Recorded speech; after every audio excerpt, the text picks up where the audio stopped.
All right, ladies and gentlemen, the mayor has called this meeting to order. Mayor Davey. Here. Councilmember Laredo. Here. Councilmember London.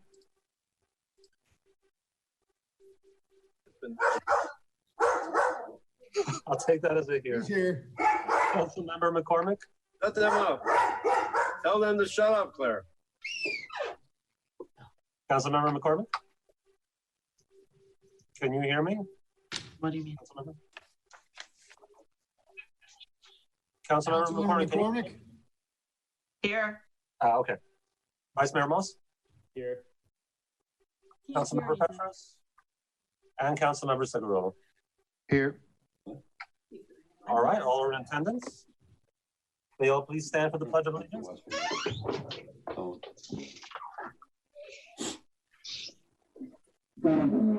I pledge allegiance to the flag of the United States of America and to the republic which it stands, one nation, under God, indivisible, liberty and justice for all.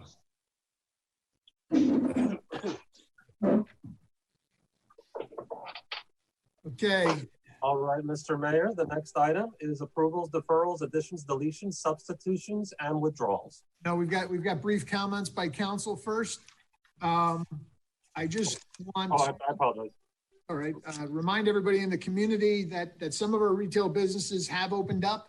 Our restaurants and a number of our retail establishments, including hair salons and barbershops.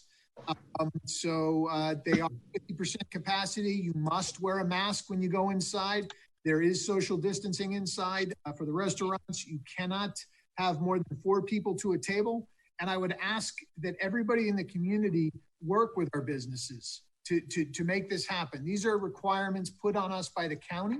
I think they're smart, but let's all work together with our businesses to make sure that we're all doing everything we can to, again, slow the spread of this disease and flatten the curve. So I would ask everybody to work together. Also, with regard to the Village Green, just because you don't see a police officer on the green, they may be engaged in other activities, but please follow the rules. If you're not exercising strenuously, please have a mask on. Please don't congregate too closely. We should be doing these things in the community. It shouldn't take enforcement to have people following the rules. It shouldn't take a police officer to make you want to look out for the rest of your community. So that's my comment for the night. Anybody else? Okay, nobody else. Let's go to agendas. All right, Mr. Mayor, the next item is approvals, deferrals, additions, deletions, substitutions, and withdrawals. Okay, Councilmember Cigarrola first. I'd just like to pull out of the consent agenda the settlement issue. I'd like to have some discussion on that. Okay, to be clear, is your discussion on philosophy or is it on the specifics of the case? Both. Okay, Chad, do you want to speak to that? Sure. Given that we're still in pending litigation on this matter, we advise strongly against the council talking about the strengths or weaknesses of this case, in the public record at this moment, or to discuss any of the strategy moving forward. If the council is not in the position to take action on this tonight, then we would recommend an executive session. That's right. I would ask that this then be taken off and put for an executive session. Okay, I just want a clarification. Anything else, Councilmember Cigarrola? That's it. Okay. Well, Vice Mayor? I think I sent this out to everybody, was to add an item on multifamily pools. Right. I would also like to add a discussion item after speaking with my briefing with the manager on testing. Okay. Well, so make opening the pools and multifamilies, we'll make that 9A5 and we'll make testing 9A6. And last, I would like to make a motion that we move narrowing down the candidates for the village clerk, Councilmember Petros's item, to maybe after public comments so that we can maybe get that done and out of the way. I second. Okay, that's fine. All right, so that would then move to actually special, I guess, put it under special presentations. Pairing the list would be 5A. Do I get a voice vote on that? Well, let's wait. Let's just do everything at once. Okay. Is there anything else, Vice Mayor? That would be all for me. Okay, Councilmember Laredo? Point of clarification, I imagine each one of individually was briefed by legal counsel on the settlement. As I understand it, I certainly was. Yes. Yeah. So I think So- we had to move on this item. I don't like to defer. Okay, well then I guess what we'll do is let me get everybody's amendments and then we'll just vote on them on an item by item basis. Okay, do you have any items to add or delete? No, sir. Okay, Councilmember London? Councilmember London, you're muted. Still We muted. previously decided what condominiums were able to do in regards to construction. Then at the last meeting, we amended that, and I would like to today address that again. Okay, so we'll do 9A7. You want to do multifamily what? I'm sorry, construction? Yes.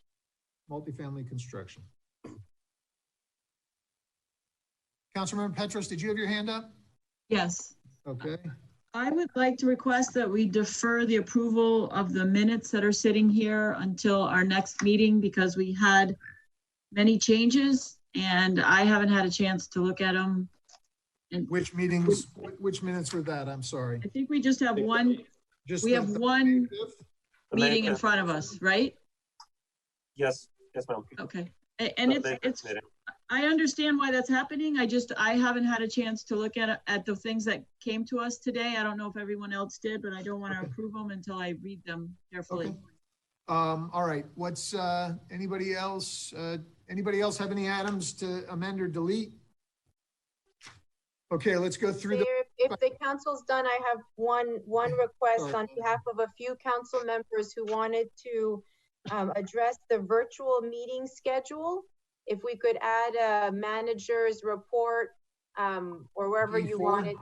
Sure, Okay. just to 9D4. discuss the virtual meeting schedule moving forward. fine. Okay, And All right. I also would like to ask to Vice Mayor Moss and Councilmember London's motions, if there are any items COVID related that are outside of the scope of the confirmation resolution, I think that business can be handled as such, that any discussion items in addition to the testing or construction be added for discussion so that we can move on that reso as presented. well, should we include, are you saying, should we include the pools and the multifamilies as well? No, I think I'm grateful that Vice Mayor Moss and Councilmember London added discussion items so they can be discussed as forward-looking items as opposed to the confirmation reso, which is confirming what has already happened. Understood, okay. Anything else? No, sir. Okay, anybody else have anything they want to just amend or delete? Okay, let's go through them item by item. Let's take them as they came up. Yes, sir. The additions were the status of closure of swimming pools in multifamily properties, Vice Mayor Moss. That was 9A5. 9A6 also is discussion on testing, Vice Mayor Moss. Then we have 9A7, discussion on multifamily construction, Right, Councilmember London. We have the addition of the virtual meeting schedule by the manager, which is going to be 9D4. Then we have the removal and moving to executive session of break this up. Let's do this. Let's break this up because I think there's going to be a vote. There's going to be different vote. Let's not bring them all together. Do we have a consensus that all of those items that have been added for discussion are approved? I move it. Second. Okay, all those in favor? Aye. Opposed? Okay, I move, motion carries. I move moving 9A4 to 9 right after this discussion, after public comment. okay, we'll move that to after public comments. Second. Okay, all those in favor? Aye. Opposed? Carry. Okay. Deferral of the approval of the minutes. I'll move that. Second. Okay, all those in favor of deferring the approval of the minutes to the next meeting? Aye. Opposed? Okay, Motion carries. so now we have the last item, which was to defer the resolution of the village council concerning a general release and settlement of all claims of M. Gonzalez and Felix M. Gonzalez. I have a motion by Councilmember, oh no, I'm sorry, who made the motion to defer? That was Councilmember. Me. Yeah, me. Do we have a second? Second. Okay. Discussion, Councilmember, without getting into the details of the case, can you explain why you'd like to defer it? I have issue with the settlement amount and the philosophy behind the handling of the case. Okay. Without getting into. Call the question, Mayor. Okay. Discussion. Well, Chad, I want some guidance from Chad before we discuss this. Councilmember London, go ahead. I defer to Ignacio since he is a accident attorney and this is right in his bailiwick. So I would like to hear what he has to say, and listening to what Chad has to say, we shouldn't be discussing this at this point in time. I think it's very wise to defer. All right. There's no rush on this thing. It's been going on for years. Well, Mayor, what I have a problem with, we keep breaking our own procedures. If in fact I said earlier that all of us were briefed personally, individually, right, by our legal counsel, why would you need to do this in public, either now or any other time? It escapes me why because we all have to. Mr. Segurola was not briefed, in which case, if he didn't get briefed, is that the case, Mr. Segurola? No, I was briefed. Hold on. Everybody's been briefed. Chad, do you want to speak to this or procedure? We have to resolve. We have to approve a resolution of settlement. We have an obligation to do that. Yeah, I'll let my partner Matt Mandel speak on the settlement and the timing and the case. Well, hello everybody. I spoke to just about all of you. I think Councilwoman McCormick, I tried reaching out a couple of times. She was the only one I did not connect with, but I spoke to the remaining 6 of you all. We've had discussions. This is a settlement that has been proposed by the plaintiff. There's been some negotiation back and forth, and it's basically we get a majority vote on it. It'll be accepted. This is an offer from the plaintiff, and the funds will come from the insurance company. The insurance company is willing to write the check pending your approval, of course. I don't believe it's time sensitive, but we did indicate to the plaintiff's counsel that it's going before you all tonight. There's really no urgency to get it approved tonight, but the plaintiff is expecting an answer. And I mean, I can always go back to them and say, look, the council wants to have an attorney-client session, and but there's no urgency to approve it. But there is an expectation that we will. But again, there's always the reservation. We don't know how the council is going to vote. But so we're presenting it for you all to decide. Doesn't matter either way. It doesn't affect us from a litigation standpoint. Enough, Flavio. Hold on. Councilmember London and Councilmember Petros. I think in due respect to Ignacio, who is the knowledgeable one in our council, maybe there's others besides him on this, and since he has questions, and since we can't discuss it, I think in due respect, we should have an executive Zoom, do it then. It's not going to take much longer to do it. And then one more phone call, or do it after this meeting is over, and then do whatever you have to do the executive thing. Councilmember Petros.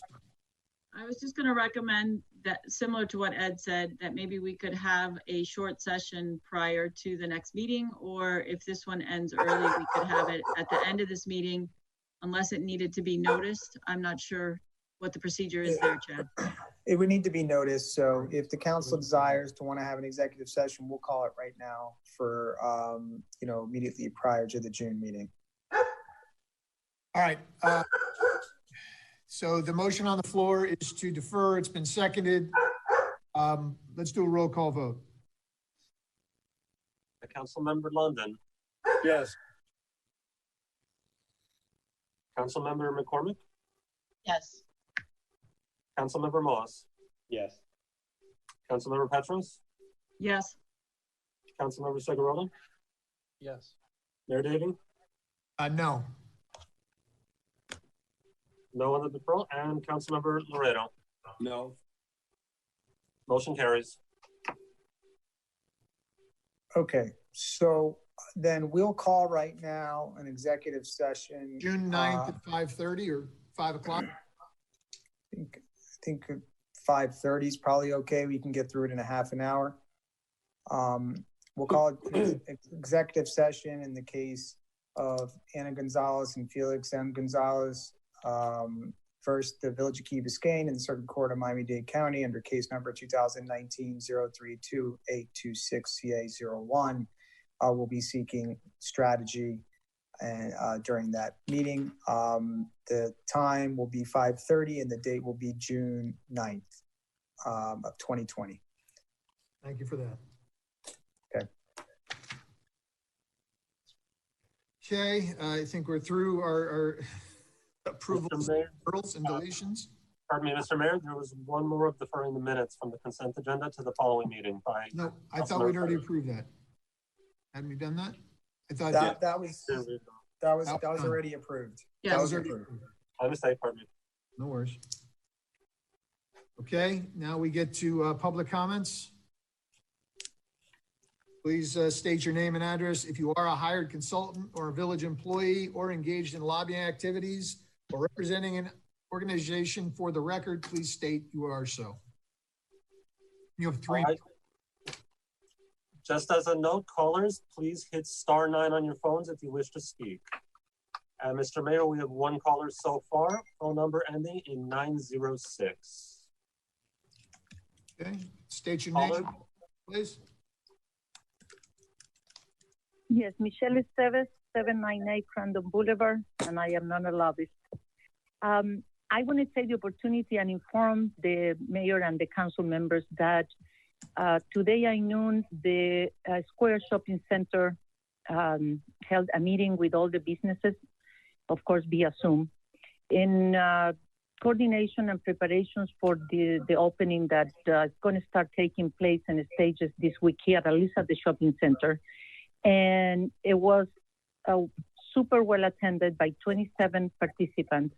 But mainly the reason that I bring it to your attention is because our village manager coordinates with members of the staff from the village to be present at the meeting and to answer these questions to the businesses. It was 45 minutes, super informative. We are all really appreciate to the village staff that participated. We have 6 members from the village to answer questions directly to the interest of each of the business. So thank you for helping the business and how we are in this opening and service together.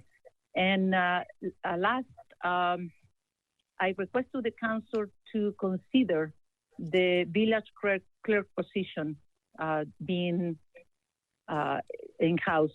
I think that Peter can be a great candidate with all respect, and especially now that you can negotiate different salaries because I don't want to be in the village manager or you, the council position this year trying to prepare next year budget. So Peter, I hope that you get selected. Thank you, Mayor and council members, for you are doing. Now with the opening, we are going to this phase that is more work than was before. Thank you. Good evening. Thank you. Thank you. Anybody else? Mr. Mayor, we have another caller ending in number 382. Caller, you will have 3 minutes. Please state your name and address for the record. Hi, this is Steve Simon, 335 Harbor Lane. My comments pertain to testing, and in addition to the resources that are available for COVID-19 testing, I think it's great that we have both drive-through and homebound patients being taken care of. In addition to that, Mount Sinai on the Key is reopening on Thursday. They will draw blood for antibody testing. They're not yet performing nasopharyngeal swabs. The patients have to first schedule an appointment with their primary care doc at the Key Biscayne office, and then blood is sent to Quest or LabCorp. Baptist on Brickell, but not their Key Biscayne location, differs from that only in that they perform the swabs, the nasopharyngeal swabs, and they also draw blood for antibody testing, and no appointment is needed. Quest will let patients self-order antibody tests. They'll draw blood at their test collection centers, and there's multiple locations in Miami, but not on the Key. And self-orders need to be ordered online and scheduled, and the results are available to be seen by the patients on their computer or on a downloadable app on their phone. As for the University of Miami research study, I think there is new information since you voted on this matter on April 20th. I don't think the village will end up with the hoped for public policy data due to HIPAA privacy constraints. This is research involving only 300 residents at a cost to the village of $40,000, and the timeline to completion is uncertain. Thank you. Thank you, Steve. Anybody else? Mr. Mayor, it looks like we have one more caller with the phone number ending in 590. Caller, you'll have 3 minutes. Please state your name and address for the record. Hi, my name is Maria Perez. I am at 609 Ocean Drive, and I wanted to address my comments to the condominium common areas. The risk that we take in according to what I've read on the CDC webpage and all that, we have a bigger risk taking the elevators in buildings than being outside in the common areas, like around on the pool deck or any of the other open areas. And I wanted to see what the council had, the opinion they had on that. Okay. Is that it? Yes. Thank you very much. Mr. Mayor, I don't see any other callers with their hands raised. Okay. Seeing no other speakers, close public comments. Yes, sir. The next item, Mr. Mayor, is... Mr. Mayor, a quick question, Mr. Mayor. Because people ask questions and it just goes in the blank. It's a terrible feeling as a citizen. So that last lady who called, to have her know that we will discuss this later on today. It's on the agenda. Thank you. Because she asked for a question and we kind of flagged. And also, you very eloquently opened the question, Mayor, as you're trying to do every meeting about disclosing your organizations, and seemingly some people don't that. Okay. Next item. Next item, Mr. Mayor, is the village clerk selection process. Councilmember Petros. Councilmember. Okay, I think what we agreed upon last meeting was that we were going to select our top 5 people, and being in a virtual setting makes it a little bit more unique. My thought was that we would each state the names, and then the people that get the most votes will be the top 5 people. Does anyone have a better suggestion?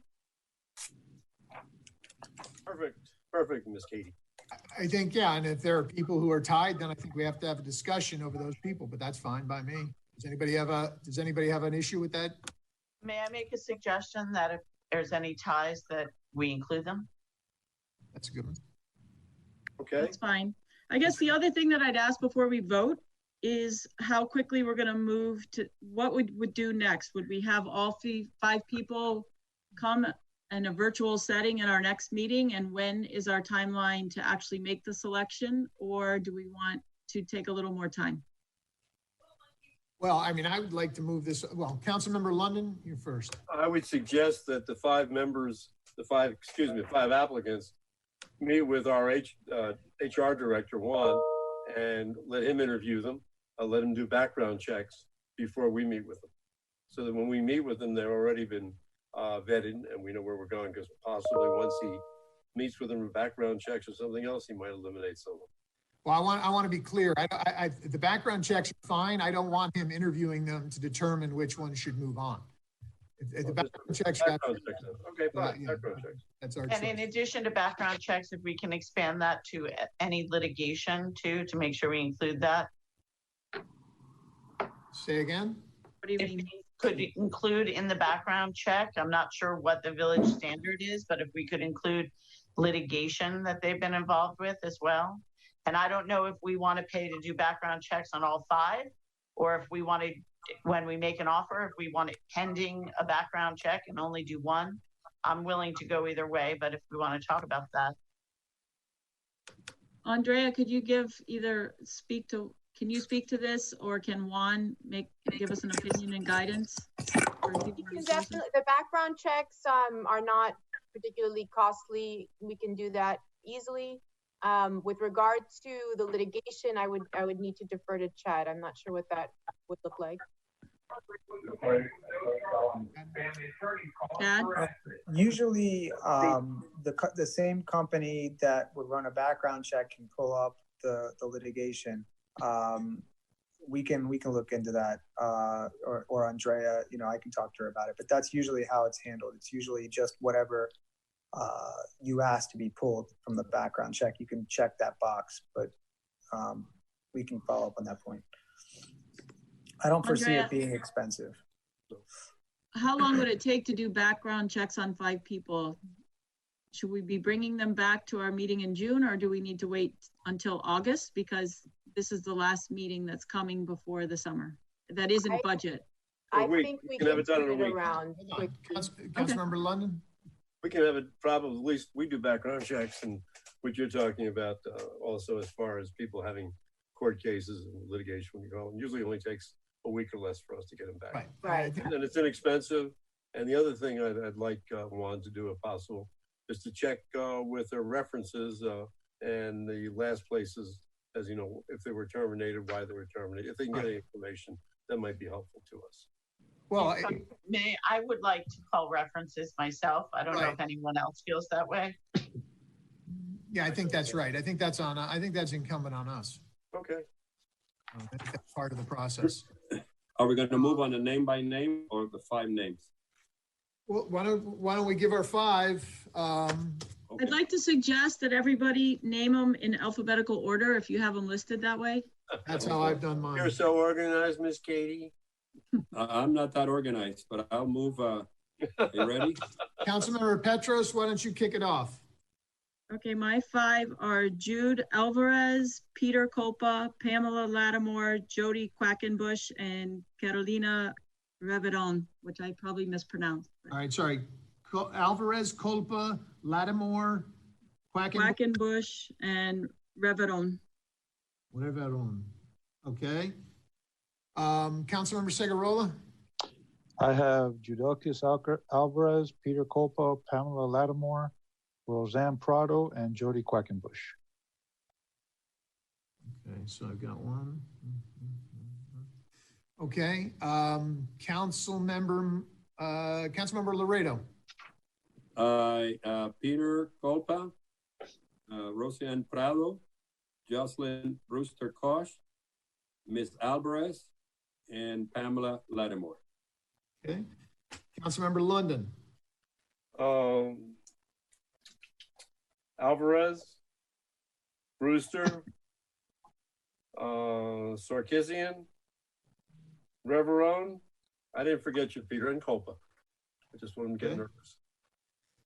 Councilmember McCormick. Alvarez, Cook, Colpa, Lattimore, Sarkisian. Vice Mayor.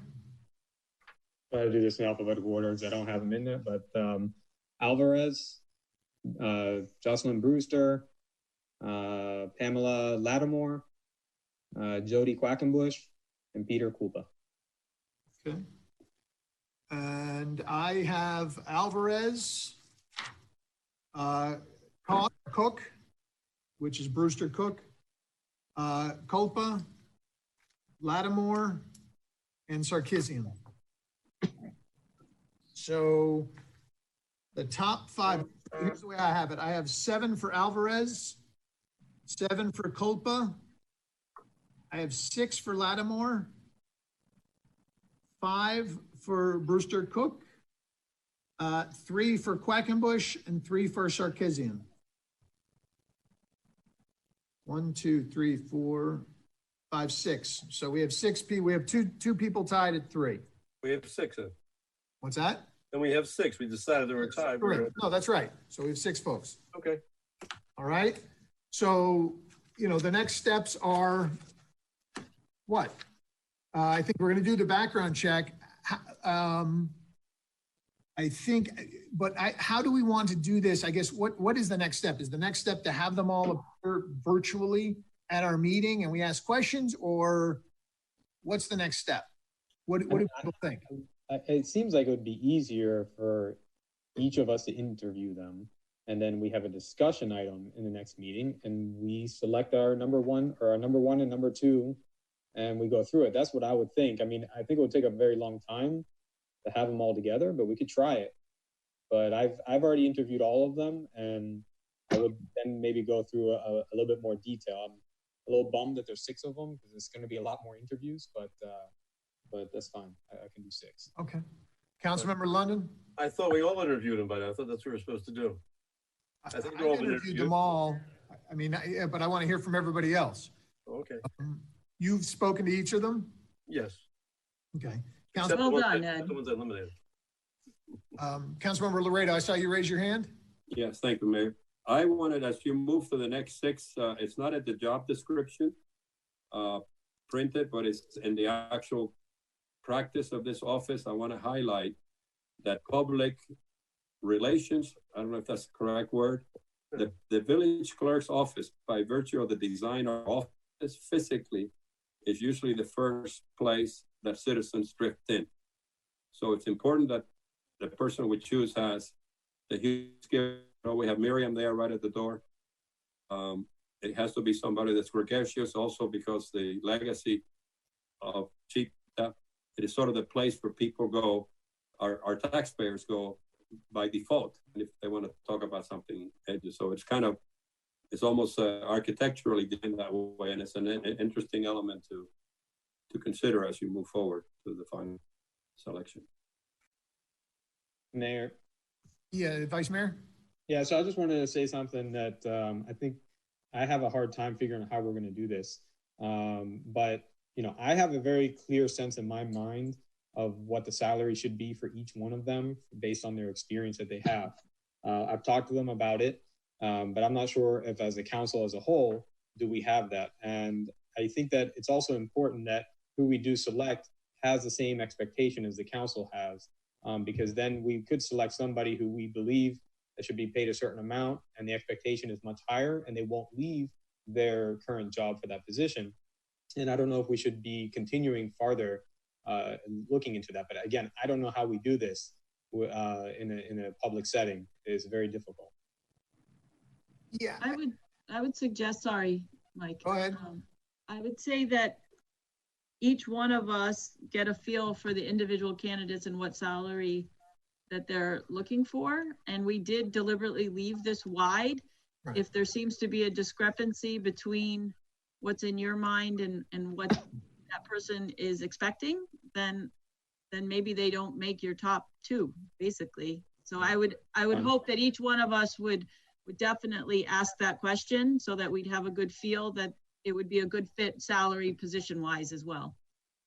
I think that's right. That would be good. I think that's right. I think everybody should, to Councilmember Laredo's point about public relations, certainly that is a part of this job. I think, but the salary also, I think we all have to have that real conversation with them. We're doing the hiring, so we ought to have it. Yeah, Councilmember London?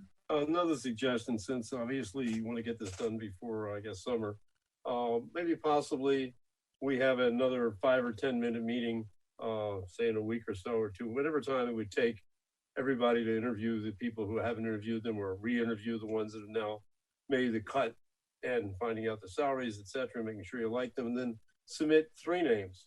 Yeah. And we basically get down to 3 names. So at our final meeting in June, we're down to 3. And then we can figure out how to go through do that.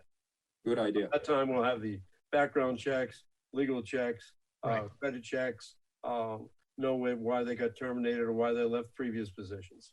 Correct. All right, why don't we do this? Why don't we look at June 2nd at having everybody, assuming we can get the background checks and everything going tomorrow, we could have all of that back by sometime later on in next week. Right. But by June 2nd, we'll all have had an opportunity to take a look at that information. And then we can come back on June 2nd. And I don't know if we necessarily need to have a meeting, but maybe we can all just share who our top 3 are amongst ourselves. Can we just submit it? Yeah, I think we all submitted. What do we have to do to conform with all our legal counsel sunshine rules? That was all. No, I don't think we have to. I think as long as, well, Chad, you can weigh in on this. I don't want to violate sunshine with this, but how do we do it? So would you still want to, so do you want to circulate your top 3 and then be able to have a meeting, basically? Right? Yes, subsequent. So I think that you can circulate a one-way communication and have it as backup in the agenda and put it up online with everyone's 3, and then that will be part of the backup. So basically, everybody submits 3 to Peter. Peter then lists the 3, so gives it to all of us. Is that it? Yeah, or to Juan or whoever you guys decide. Yeah. Okay. May I? Mayor, I like your suggestion, Mayor, and I want to maybe make a bold move here. If we pick 5 out of a hat, and really right now there are 4, and 2 are tied with 3 votes, which is significantly different from 6 and 7. That we just moved today, accepting 4 finalists, the top 4, which are both ranked on 7 and 6. There's a big drop to the for the 5th and 6th, so that we can move this forward. It's not a thing to cut people off, but it would make this more efficient. Your point is noted. Councilmember London? I respectfully disagree with the ambassador and think that at this point we need more information as to their background, as to their credit, as why they were terminated or why they quit previous positions before we do that, because we might get down to 2 or 3 people and 1 or 2 of them are not qualified, we'd be eliminated. So I don't think there's anything wasted in a matter of time by waiting until June 2nd to do it. Or not to be June 2nd, like you say, we can all submit it to Peter Warner before June 2nd, or to Juan, whoever you want us to do it to, and then they can circulate it. By that time, you're going to have the checks, which as soon as we get them, they should be circulated to us. Yeah, I think, but I want to be clear, everybody should have their top 3 ranked. It shouldn't just be your top 3 choices. You should rank them, give them a 2 and a 3. Yes. So that we're moving forward in terms of who we think we want to be our number 1. Right. And the other suggestion. We hold on. Through the full council. It doesn't go through the clerk. Yeah, I was going to suggest that we do it either through HR or through the HR. Fine. And I don't want to put nothing. I just don't want to put Peter in that. I want everybody to understand this is a totally transparent process, that we've all been transparent and everything's been clear and above board. Councilmember Petros, you had something?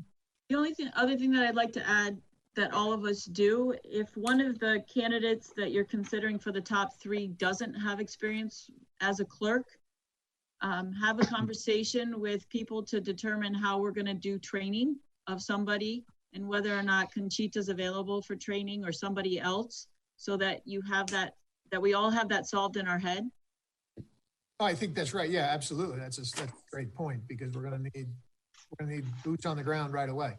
So the other thing I would just suggest is, once they're circulated, if it's to Juan or to me or whoever, that those lists do not get recirculated until the agenda is published. And we can just publish it, a couple of days in advance, or, whatever. So everybody will have adequate time to see it. Okay. Does everybody understand that? Yep. Could you repeat the process? Okay, we're all going to do our additional discussions. We're all going to have whatever conversations we want to have. We're going to talk to them about salaries. We're going to find out where I think it's part of the process of determining if you think it's a good fit or not. We will then all rank our top 3. We're going to hopefully we'll have the background checks and credit checks and litigation checks back by the later part of next week. I would expect by Wednesday or Thursday, we should have something back. It's usually about an 8 to 9, 10-day process. June 2nd, right? June 2nd. Yeah, and then by June 2nd, we should all submit our top 3 ranked to the village attorney, who will keep that information and then populate the agenda with that. So we're not going to know those until he populates the agenda. Is that accurate? Correct, until they're all submitted. That's right. Excellent. Everybody good with that? Yep. I move it. All right. I think we just got a consensus, but let's move it forward. Next. Right. Thank you all. Next item. I move the consent agenda. Second. We're too fast for you right now, Pete. You got to unmute yourself. There you go. It's been duly seconded, Peter. It's been seconded. Are all in favor? Aye. Aye. Aye. All opposed? Motion carries. Okay.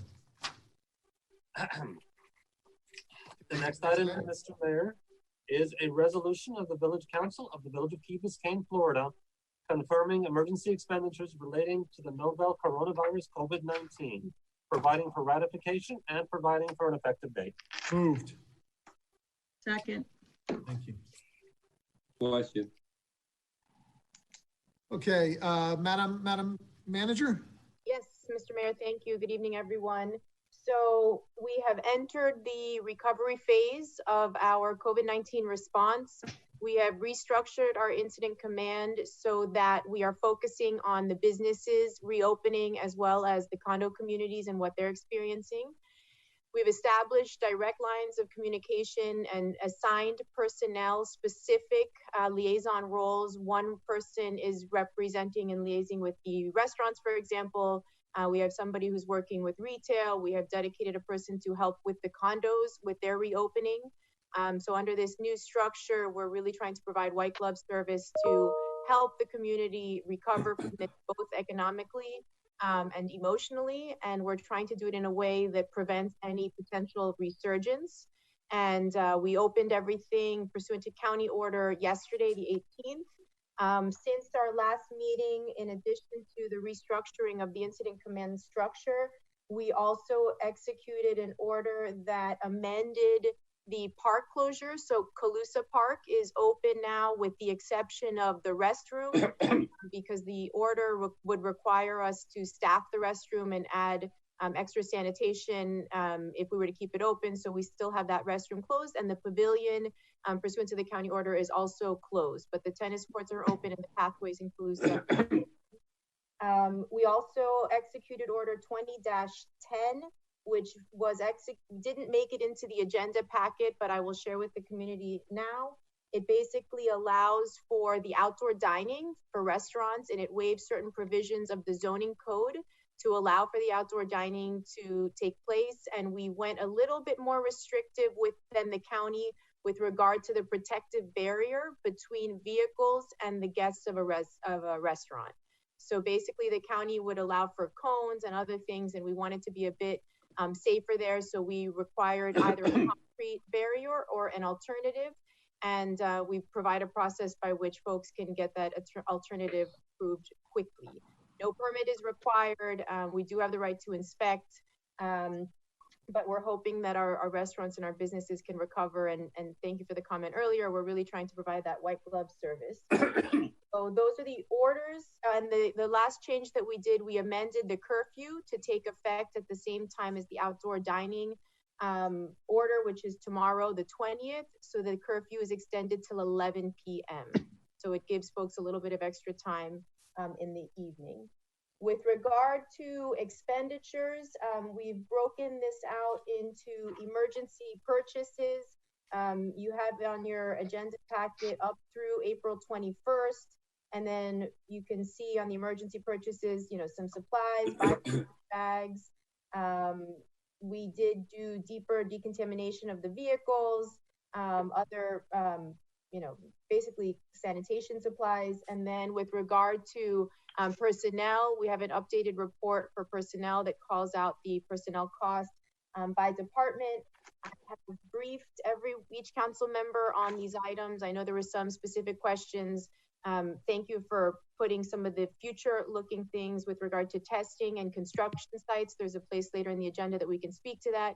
So what is before you is a resolution confirming the actions we've taken and the expenditures incurred to date. And we are happy to answer any questions. Okay. What question? Councilmember Lario. First of all, I'd like to highlight that the work that the Key Biscayne Foundation is doing in testing. But I don't like the fact that we're not getting credit for. We're contributing $37,500 of that, and the general public does not know that we are backing that wonderful effort together. It seems to be another of our communication problems. When people that I know say about testing, they talk about the fire department testing, the fire. It's just a matter of semantics. We've got to get our message out to our taxpayers that we are contributing to that. And specifically, my question is why the overtime is so almost 3.5 times more for police, fire rescue than police. And I had expected, obviously, something to the reverse. And I also want to question who is administration. Everybody, including this council who makes a lot of money, working overtime.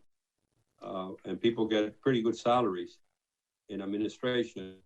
I know it's $7,000, but I don't like the practice.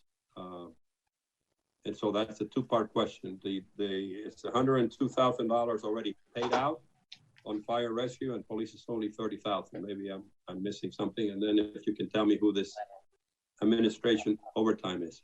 Sure. So, quick preface. As I've shared with all of you, we were expecting there to be some questions about the overtime. So, we delivered an excellent response, and I'm very proud and happy of the team. Notwithstanding, we have incurred overtime, and there are past practices that I have challenged and that we have transcended, perhaps is the term to use. So staffing the emergency. So for example, the 3 things I wanted to point out, staffing the emergency response activities with qualified on-duty personnel. Previously, folks were called off-duty, which drove up our overtime. We're trying now to only use on-duty personnel to the extent possible. There is work that I expect that be handled within the base salaries for non-hourly employees. So there's no additional compensation being paid out to salary job basis personnel. We've also we're going to pull back on the mobile testing unit, which drove a lot of the cost. There are 3 residents now that are homebound who we need to figure out a way to get them tested. But once those 3 are cared for, we'll be pulling back on the mobile testing unit. Notwithstanding, OT is authorized on the departmental level, and we provided a report last night. I don't know, Councilmember Laredo, if you were able to take a look at the explanations that were provided.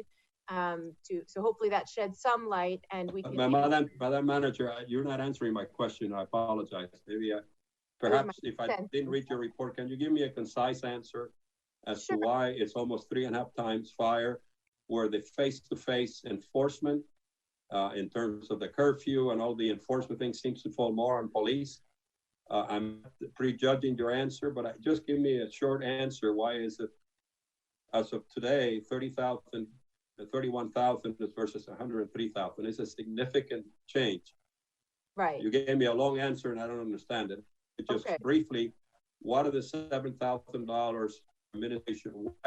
So the 7,000 in administration covered the communication efforts. So we have a part-time communications, right? We have a part-time person who was only authorized for part-time, and we asked her to step up and provide full-time services. That 7,000 is a blended rate. It's not all overtime. Any time worked over 40 is an overtime. So that's the other question. So the second question, so the fire overtime, really you could break it into 3 buckets. There's about 38%, which is about 40,000, was attributed to the mobile testing unit and the Alpha Bravo shift change that we went into when we had 1 potential exposure. And then we have about 32% of that 102,000 is for the safety officer. And then 30% of the remaining is broken into several different response efforts. Chief Lang and I have been working closely on this, and I would like to offer the council the opportunity to hear from Chief Lang to go into this in a little bit more depth. How many mobile tests did they do total? Chief Lang, can you share? I want to say maybe 30, 40, if that, 30, 20. Chief Lang, are you with us? You're muted, sir. I can't unmute. There we go. There you go. Good evening, council. Mr. Mayor, thank you, Madam Manager. 83 tests is what we tested with the mobile testing unit, and we had 4 positive cases. So it cost us $458 per test, correct? It is a very costly endeavor, and that's why the recommendation from the fire department and our staff is, unless you want to continue to provide that service, that we suspend it indefinitely unless there was a determined need in the future. Eric, how long does it take to do a test?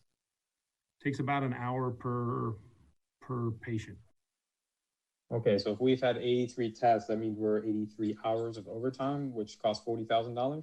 Basically, you know, what we're doing is it takes, there's no economy of scale with this. That's one of the challenges with the mobile testing. It takes about an hour for the setup.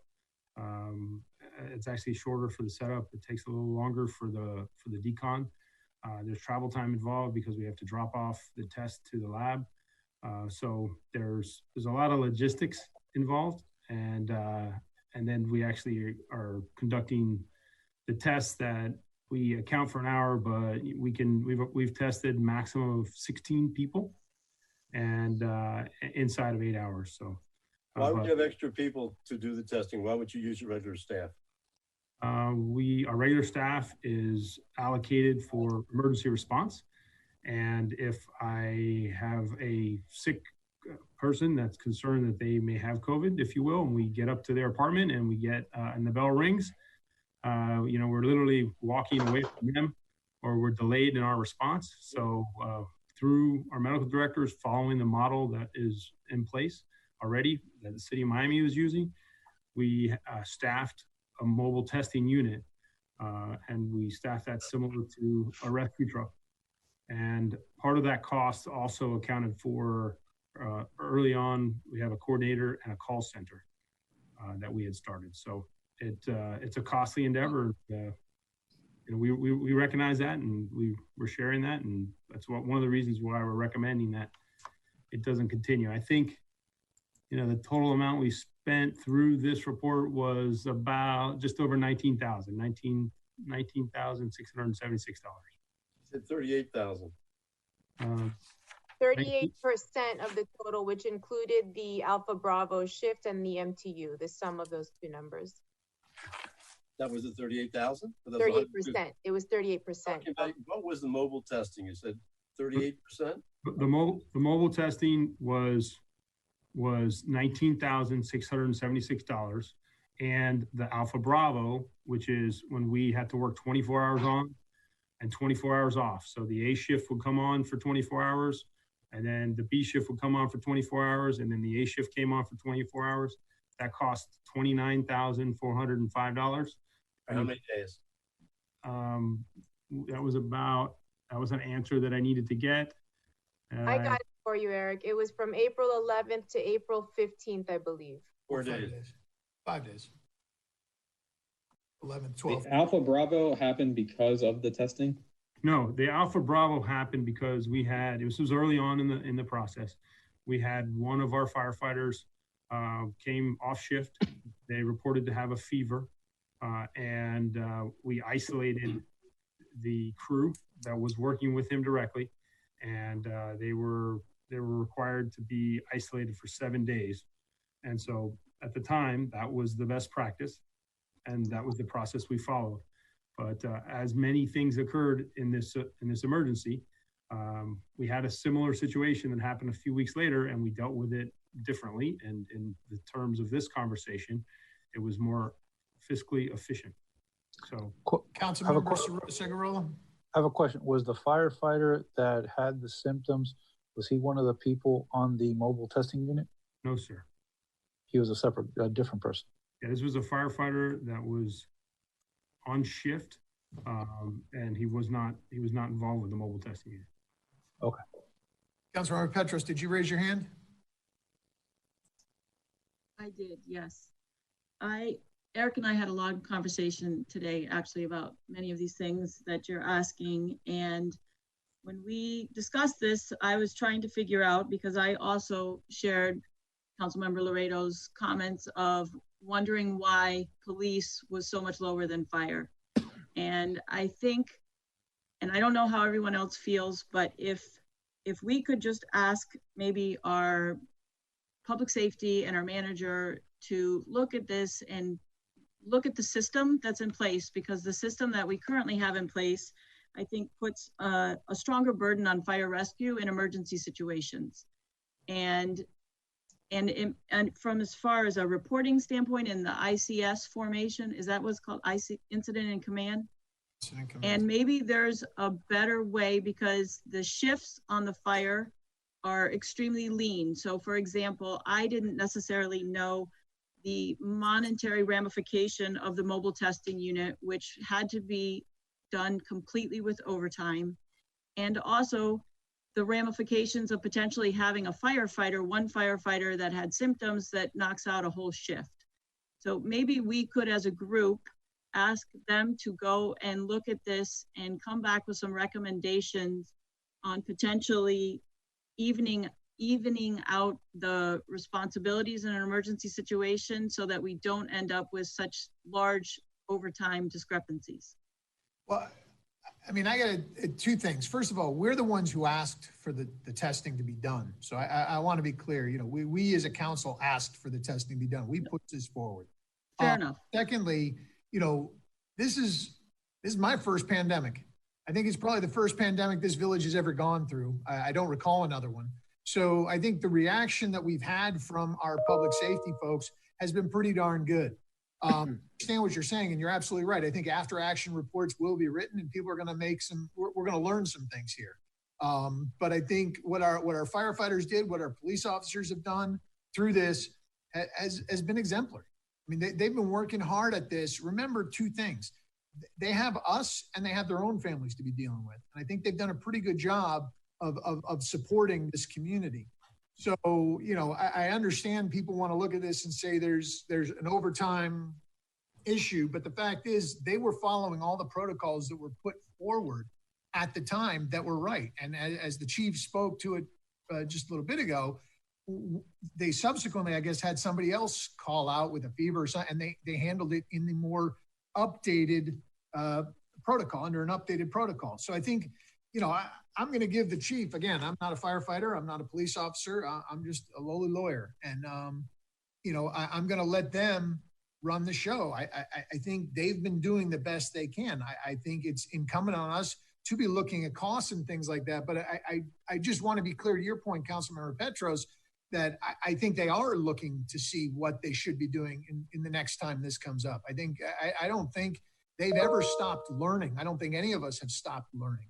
But I want to give them credit for what they have done. You know, all the cost, the safety officer, think about how low our rates have been to date. And I'll knock on wood because we're not through the woods.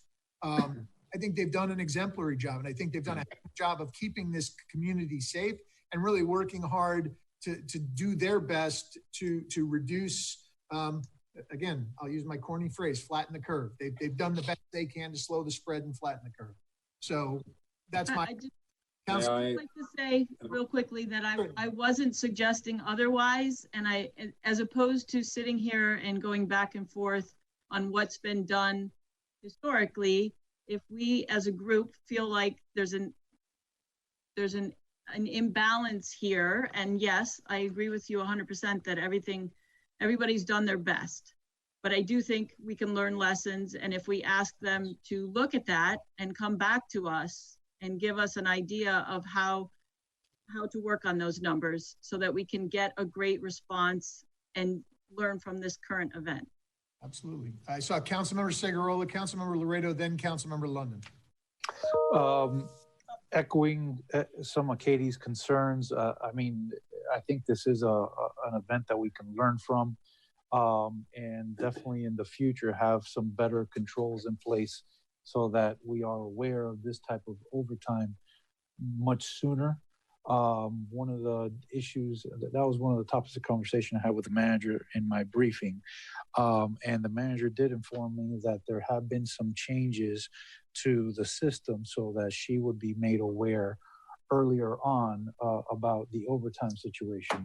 Am I correct in summarizing that, Madam Manager? Yes.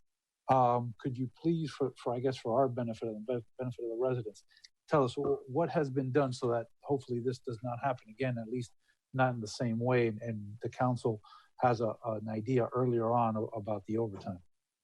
Right. So one of the things that we've done is we are making sure that the qualified personnel are on duty to take over some of these roles. So we're not bringing people in so they can just add it to their existing job duties. We also are not, and what you have before you here does not pay out any job basis or salaried personnel. In before my tenure with the village, that had been the practice. So we're not doing that. We're also going to be pulling back on the mobile testing unit, to Chief Lang's point. And also, I think you've heard it directly from Chief Lang, and you've heard it from Chief Press before. Within the past few months, we're becoming as an organization much more aware of fiscal impacts of the decisions that are being made, and we're more sensitive to them. I think it's a learning curve for the village, and I think we made a lot of progress in being aware of how to do things efficiently without incurring the overtime, despite any potential reimbursement. So I think we've made progress, and we continue to go in the right direction. And if anyone thinks that I haven't, given the chiefs a hard time, you'd be doing a disservice to both me and the chiefs, because the chiefs have, they've pushed and I've pushed, and I think we've made progress, and we hear you. We'll continue to keep a close eye on it. Thank you.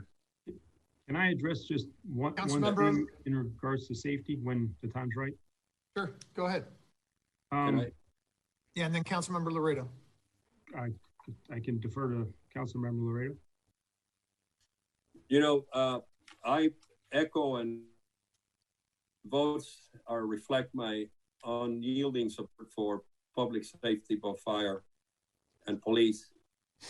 And so they're not mutually exclusive, that they're doing a great job, and my responsibility to watch for taxpayers' money, so that they should not be taken as one or the other.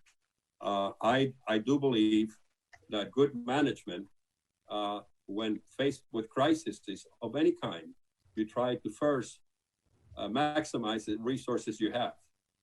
Very easy to default to overtime. And second of all, I don't like surprises. On behalf of the taxpayers who put me in this pattern of the great discrepancy between police and fire should have been obvious to management early on. And we should have taken measures. So I'm looking forward to making this better. I don't think we need to beat this horse to anymore, but it is not something that is very pleasing to me to see this kind of discrepancies, and wait for it to show up. What is May 18th?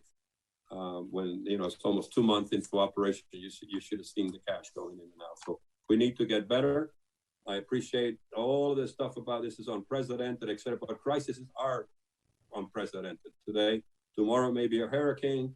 Today is the virus, and we need to be lean and maximize those people that we have on board that are well compensated and they have their duties. And I'm sure that we can get them to do a little extra in these situations. But my point is, Madam Manager, you have to monitor this moving forward. Otherwise, it's not very good practice, fiscal practice. And we all want to be efficient, but we all want to also be nice and not say the things that need to be said. So I just think that this raised an alarm for me, and that's concerning. Councilmember London, I'm sorry.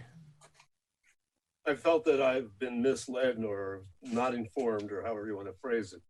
I was pushing for testing originally, if you all remember, and administration basically was against testing. And then they came back with this mobile testing unit. And that was the alternative. And basically that's where you went with it initially before we got the community foundation and we started doing the test. But at no time did they ever tell us as a council when they presented us, talking about Andrea, I don't know if Eric did it also, but it was Andrea and Eric, that they were going to use extra people, was going to cost us a lot of money to do this. So I would have appreciated at that time telling it, because I obviously would have been against it, because I think it's a very poor use of our resources. Whether you have to take these people to a testing lab or somewhere else might be a whole lot less expensive than hiring all these people or paying overtime for all these people to do that. So that really bothered me. The other thing is we have, and I didn't bring it up before, but we now have 4 Polaris vehicles.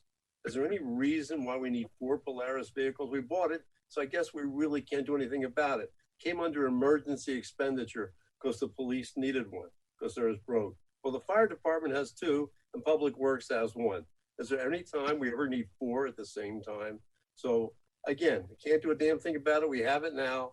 So as far as I'm concerned, in the future, we have to be more fiscally responsible. The other thing, which I think gets down to the heart of the matter, why our expenditures and everything else is completely out of control, is basically we're trying to run this like a big city.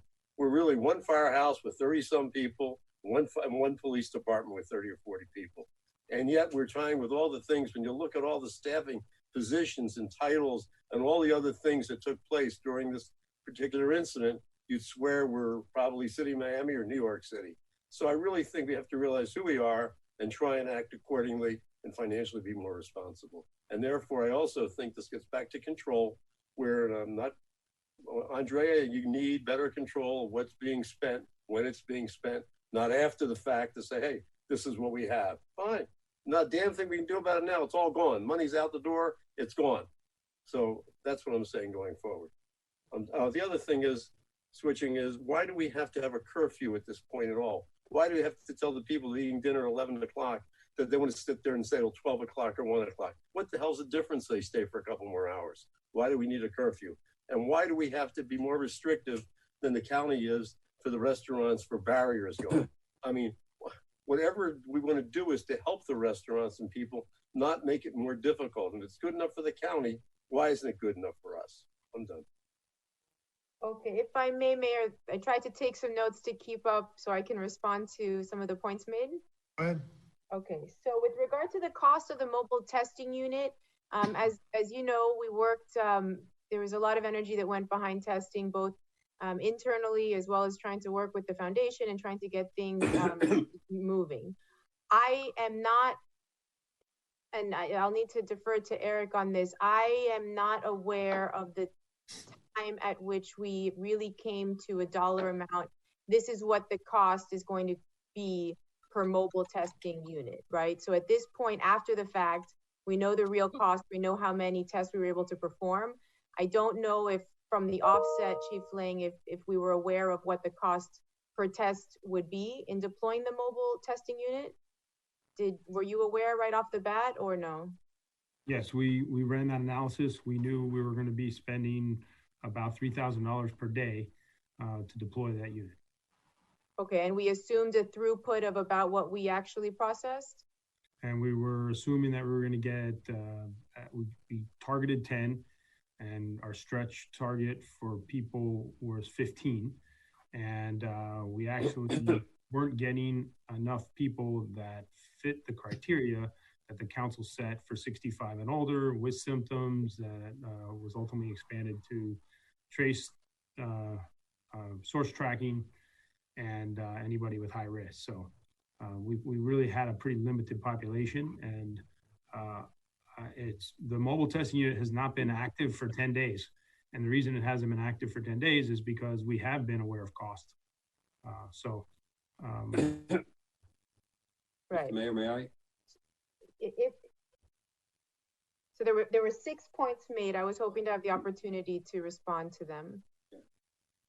Please, thank you. Councilmember Laredo, if it's all right, let's have them. Yeah, I'm sorry. I didn't know she was not spinning. I apologize. Go ahead. So, and then the second point with regard to the Polaris ATVs, that did come up at the last meeting, and we did speak to that. Chief Press, if you would speak to how the Polaris ATVs have been deployed? Department, bear with me a second.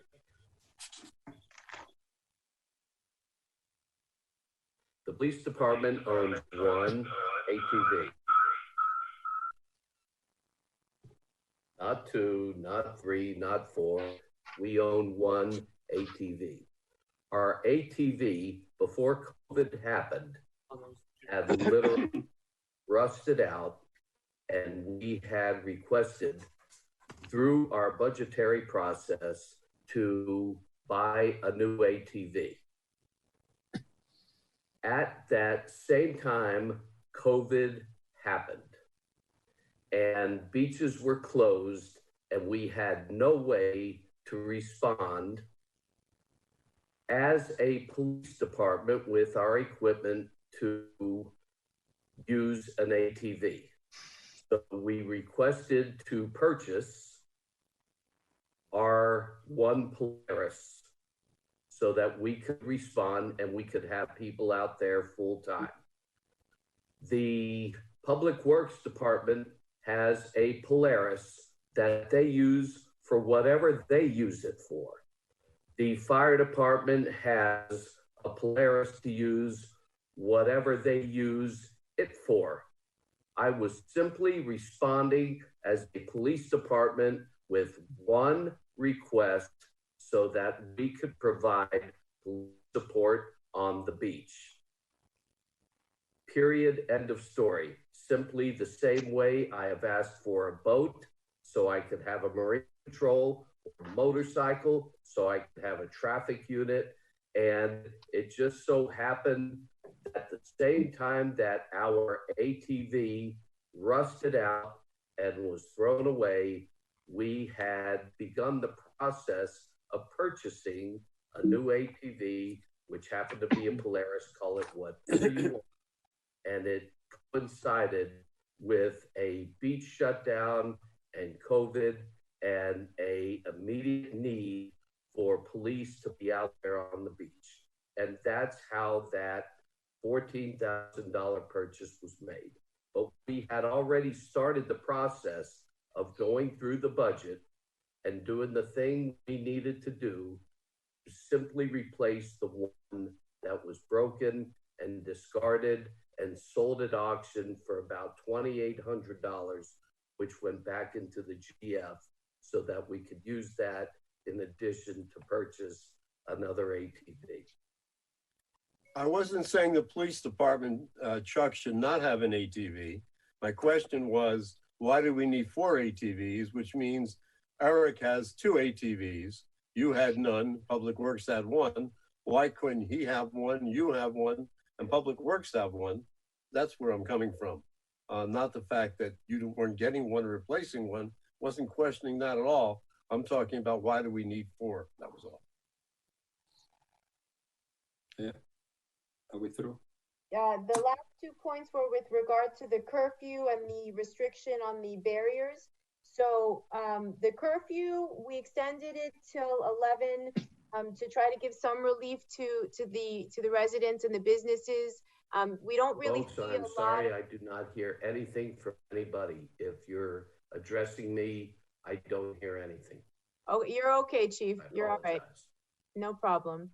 So we extended the curfew to give some additional relief. We haven't really experienced, partying till the, wee hours of the morning. I'm gonna have to get off the Zoom meeting and I will reach out via telephone. Okay, thank you, sir.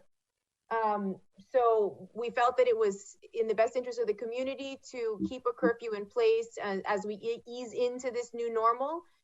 We can look back and staff will reflect on that and see what the benefit is. And if we feel that there's not a threat of resurgence and that things are opening smoothly, we can happily pull back on the curfew once we feel like folks are adhering to the guidance.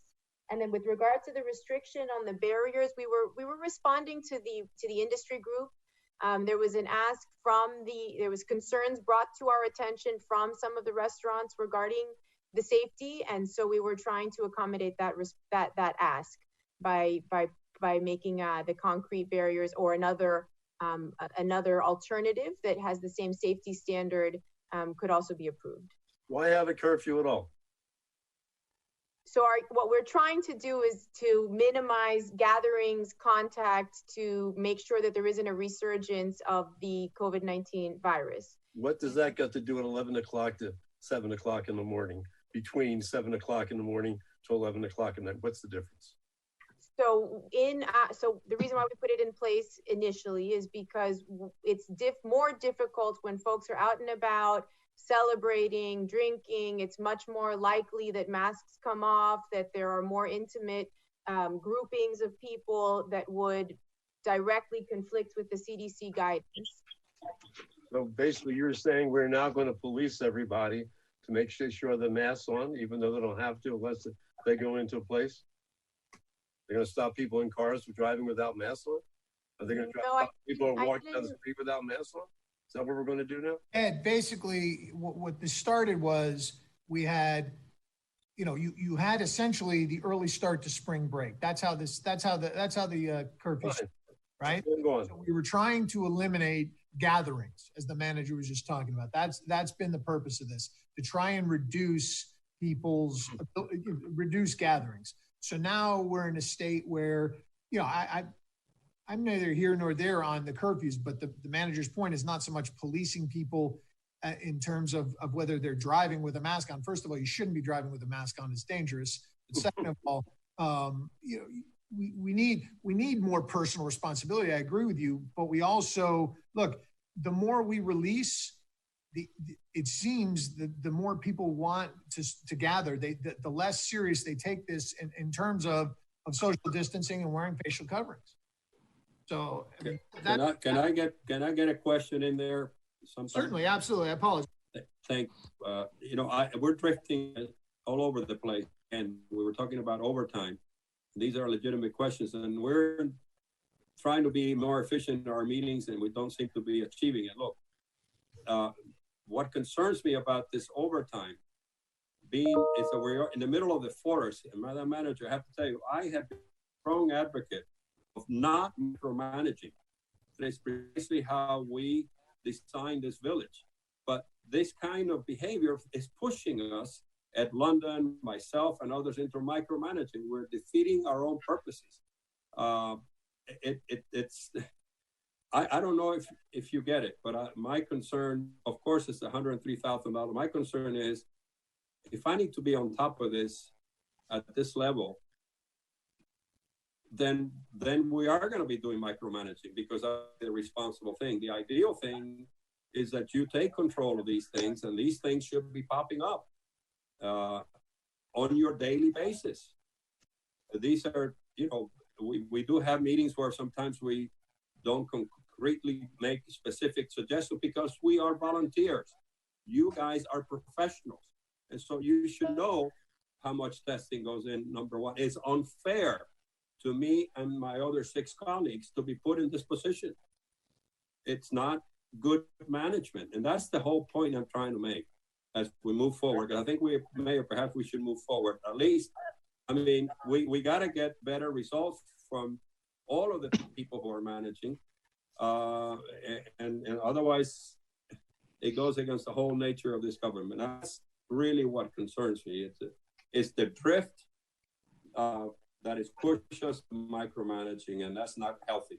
Well, let's remember, we do have a resolution on the floor. It's been moved and seconded. I'm sorry, Councilmember McCormick. I had questions about this resolution and about the manager's introduction to it, not related to the overtime.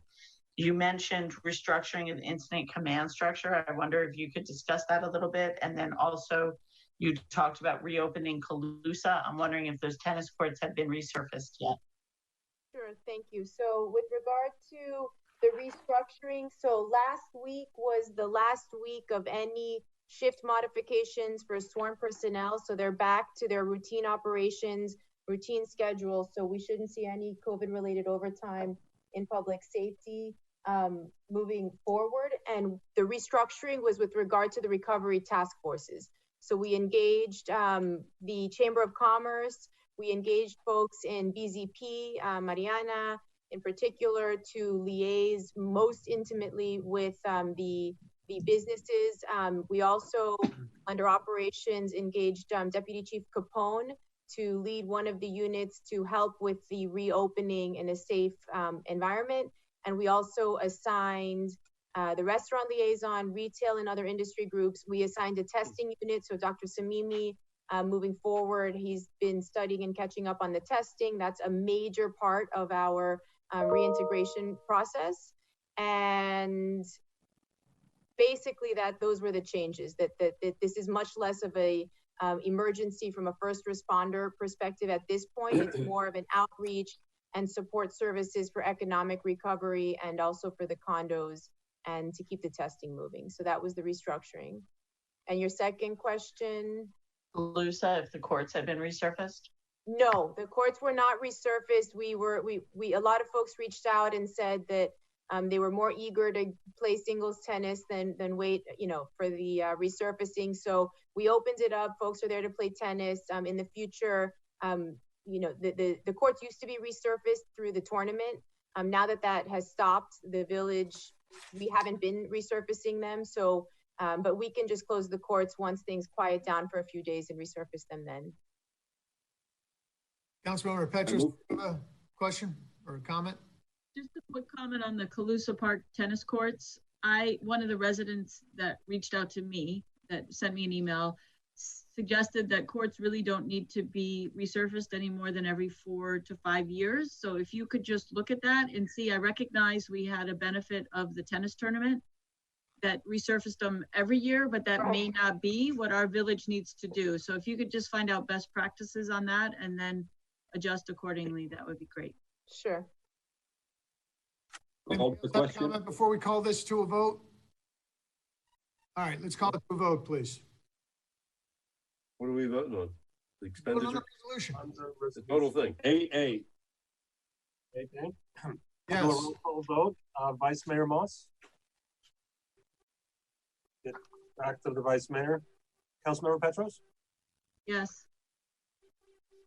Councilmember Segurola. Yes. Mayor Davey. Yes. Councilmember Laredo. Yes. Councilmember London. No. Councilmember McCormick. Yes. And is Vice Mayor Moss online? Yeah, I'm here. What was the motion to approve the resolution? Approve the resolution as is. Yes. All right, the motion carries. I move Resolution. 8B. We've got to let her read it in. The next item, Mr. Mayor, is a resolution of the Village Council of the Village of Key Biscayne, Florida, approving the preventative maintenance agreement with ThyssenKrupp Elevator Corporation and issuance of 3 work orders for various elevator repairs in an amount not to exceed $94,000, providing for a waiver of competitive bidding, providing for authorization, and providing for an effective date. Move. Second. Discussion. Manager, if you could explain this, please. Yes, so I've taken a lot of time with each of you to walk through some of the concerns that I have with this item. Notwithstanding, our recommendation is to proceed with the $90,000 investment that would waterproof, would seal the elevator shafts for all 3 of our facilities. There are 5 elevators in total. There is a dollar amount that you see in the agenda item of $317,000, which is a solution that was initially proposed, which was a full upgrade of the elevator system. We felt that the useful life of the elevators did not warrant a full upgrade. So we wanted to move forward with the repairs that were essential now to pass the inspection, waterproof the elevator shafts so that the damage does not continue. And we also are pursuing an insurance claim for reimbursement of the damage that was caused due to water intrusion, especially in the basement, in the parking garage, in the community center. We're also looking, and high level, we were looking at the agreement with Schindler, who was the original manufacturer of the elevators that we purchased, to see if there's any merit for a potential claim against the maintenance of under that agreement. And we've also assigned a person within the village staff to oversee and hold that individual accountable for these types of facility maintenance issues.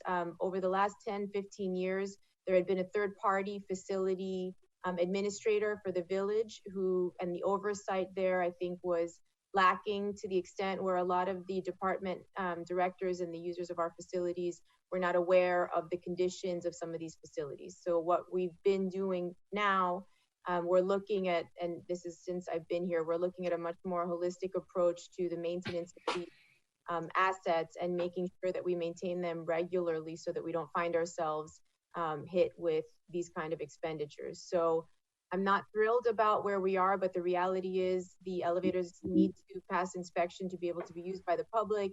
And in order for the seniors to be able to get from the garage and the community center upstairs, that elevator also needs to be working when we reopen the community center.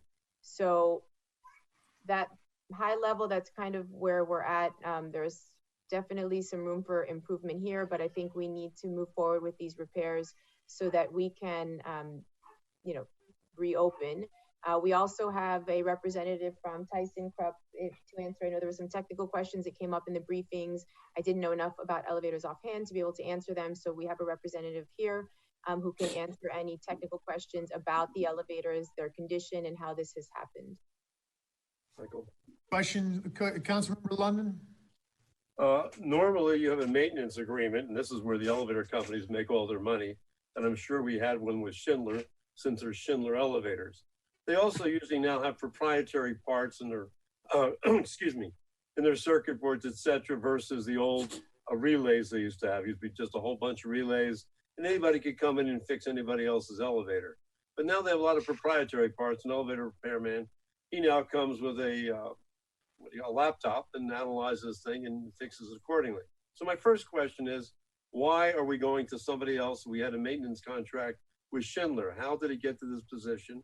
And why are we not staying with Schindler? Why are we going to ThyssenKrupp, who will now go for the $90,000 and sign a maintenance agreement with them? And they might not have all the parts and things that they're going to have to get from Schindler, which then will cost us a lot more money. It's just usually a real bad situation because the way they do things in the elevator business, there's only 4 or 5 major companies. The idea is to get you and hold you with these maintenance agreements. So now you're saying to me they held us for 10 years or 15 years, whatever it was. Now they want $300,000 to hold us further. So the whole thing doesn't make a lot of sense to me. For those very reasons, that's why we're working to see if there is an action that the village can take. I will say that the agreement, the initial maintenance agreement, after you and I had our briefing, you had asked some questions about that. It really only covers the non-critical elements of the elevator. It doesn't cover the piston. It was like a $2,000 a year agreement. So it really wasn't a robust agreement to begin with.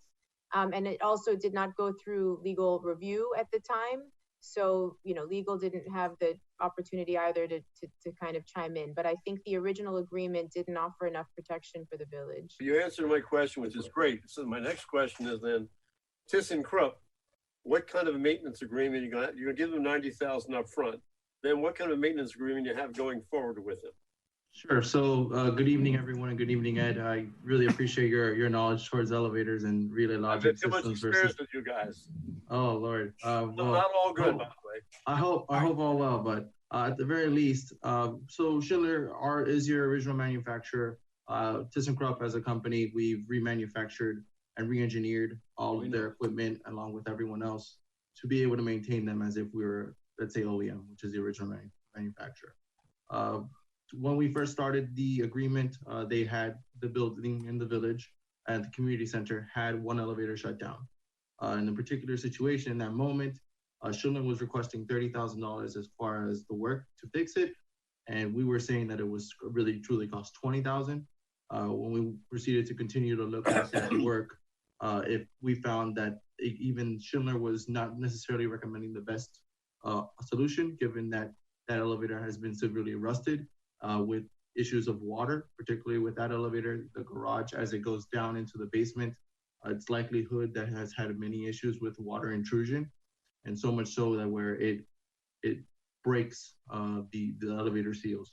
And that reason why we needed to essentially move forward with an emergency repair to replace the piston on that elevator, which in this particular elevator, there's 2 pistons, not necessarily 1, as typical elevators have. Right. So that's the majority of the work. We recommended to, in the time of COVID, that we can almost take advantage of not having to do a short-term repair, which is just to replace the seals on a fully rusted piston, and to order the brand new pistons and make that replacement while that center is shut down. Obviously, so there isn't $60,000 spent, and then later on, $20,000 spent now, and potentially 6 months on the line, replace it as we know it has to. So within that scope, there's that type of work. And then in terms of a maintenance perspective, our contracts, as you know, maybe not everyone else knows, our maintenance contracts are one thing where we provide regular and systematic maintenance. For hydraulic elevators, the standard is quarterly, which we've already performed our maintenance. We've done our full first inspection checklist to see how the elevators are doing and the condition that they're in. And as a matter of fact, through that inspection checklist, we have begun to clear the pending inspection violations that have been open on the elevators dating back to 2018 and 2019. So our main priority is to obviously bring the village, let's say, up to code and pass all of the necessary violations, and then continue to service and maintain the elevators for when they do and eventually shut down. My question then is this. So basically, going forward, you're prepared to offer us not only an inspection maintenance thing, but basically an on-call 16-hour a day or 12-hour a day contract. So over that would be overtime, and basically for complete coverage of the elevators once we give you $90,000 to fix them. Is that correct? No, not necessarily. The $90,000 has, in a way, it's sort of been connected, but we have a maintenance agreement, which there's a monthly price. And now under that maintenance agreement for the term that we're agreeing to, is for us to come out Monday through Friday during regular business hours to fix the elevator however you like. You know what I'm talking about. I'm talking about your standard maintenance. We buy an elevator from you, and you're going to take care of the parts and major things, etc. Are you prepared to give that to us at this point in time? And if not, how much do we have to give you to put the elevators in shape before you're willing to give us that kind of maintenance contract? And how much would that maintenance contract cost us on a monthly basis per elevator? So the maintenance contract for reasons of, for example, in this particular building, where there's not a contract where we can say, should there be an extreme hurricane and the elevators again get water damage severely, and the entire, let's say you unfortunately, God forbid, you have a fire, I can't. No, we're not talking about fires or anything. Yeah, I'm talking about normal wear and tear. You have to change an XYZ part. Those are covered under that maintenance agreement on that monthly price, and truly in effect, so that the village can budget and not have to consider a major type of investment of this kind. When we first came out to this building, we were looking, of course, to try to be as cost effective and do the right thing, whether that be only to replace the packing, whether that be to sand the piston, whether that be to replace it and avoid future expense in the future. So, I mean, at this particular point, we are looking at the fact that this investment really to be a way to protect this particular elevator from having water intrusion and therefore rusting out the pistons that need to be purchased and therefore won't have to be replaced in the future. Why do elevators have sump pumps? Most elevators usually have a sump pump in them and a pit which pumps the water. Do we have that? This is something that actually was discussed and brought up. Thank you for asking. Unfortunately, for this particular elevator, with how strong the likelihood is of the amount of water that came into the garage, I'm not sure of the familiarity with it, but the garage actually goes underground. So any water that may be regularly lining on the road automatically floods into this garage parking system and then into the pump. So we're checking, potentially the situation is that the sump pump wasn't strong enough, or it couldn't possibly push out enough water should there have been, let's say, a hurricane in that particular situation. So in the future, a hurricane situation, there should be a very simple method of closing it off so the water certainly can't get in there. That's That's not rocket science for sure. That would definitely be ideal. If there could be some form of a barricade created, particularly in that entrance before you go down into the parking garage, that would be best case scenario, particularly for that elevator, because water is something that we definitely try to avoid. Or a larger pump, obviously. We have a standby generator. Yes. Councilmember Laredo, I have you once this back and forth is over. Okay, can I jump in there? If you don't mind, let me just, because this is a major expenditure. So now we're talking about $90,000, and that's going to put the things back in shape. And then going forward, and that was in lieu of spending $300,000 with Schindler. So they were basically going to charge us 333% more than you to do the same thing, or were they going to do more than what you're going to do, or what they were going to do is not necessary? Likelihood is when I reviewed their quotes, what they were saying to do was not necessary. We're looking to change out the parts that are truly in need of replacement, essentially. Now, when your guys come and really get a kick out of them with their little laptops, plug in, and they immediately analyze what's wrong, and then you've got proprietary stuff. Are you going to tell us we have to use your parts? Oh, no, that's not the thing. Now you got Schindler's, they have proprietary stuff. Do you basically change the motherboards or CPUs or whatever else they have that's proprietary so you can use your parts, or can you tap into theirs? We tap into theirs. We've been able to create all the PDAs that allows us to read their systems, to read their fault codes and things of that nature. And basically you don't have to buy parts from them. We do have to, we have two options depending on what goes bad. There is a third party parts supplier, which is called Adams, which anyone and everyone can purchase as far as elevator vendors. And then there also is our technical facilities in Dallas, where should a certain board go bad, let's say, we can ship that out to them and they can repair it. And we figure out the way. And there's no way a company like ours, which being the largest service provider in the nation and in Miami, we figure out the way to obviously get your elevator running as quick as possible. And our service contract, our new maintenance contract with you is going to take care of everything, right? Except hurricanes. Except things outside of our control, power, and. Right. But other than that, you're taking care of everything. And how much is it going to cost us a month? I can't remember off the top of my head what the maintenance agreement was, but I believe it was like $1,200 to $1,300. For all three? For all five. Five, okay. I'm for it. Councilmember Laredo? Thank you. Boy, I'll tell you, talk about micromanaging. Listen, the biggest concern, and I communicated this to the manager, and Ed probably has a lot more experience as a builder, and I had some very bad experiences as a lender, as a banker. What struck me is the vast difference. It's specifically $217,000 from one bid and the other. And they're two quality companies. And that raises all kinds of concerns about me, about what we normally call teaser rate, or, where their people come in, and then, of course, as Ed knows, change orders. And all of a sudden we'll wind up, which is sort of the drift he was going into, I think, in his questioning. And I alerted the manager to that. That is a practice that a lot of builders do. They get the bid, and then all of a sudden we wind up with a high bid because, oh my God, I didn't miss it. So I hope I got my eye on you. I'm not going to micromanage, but make sure. I appreciate you bringing that up.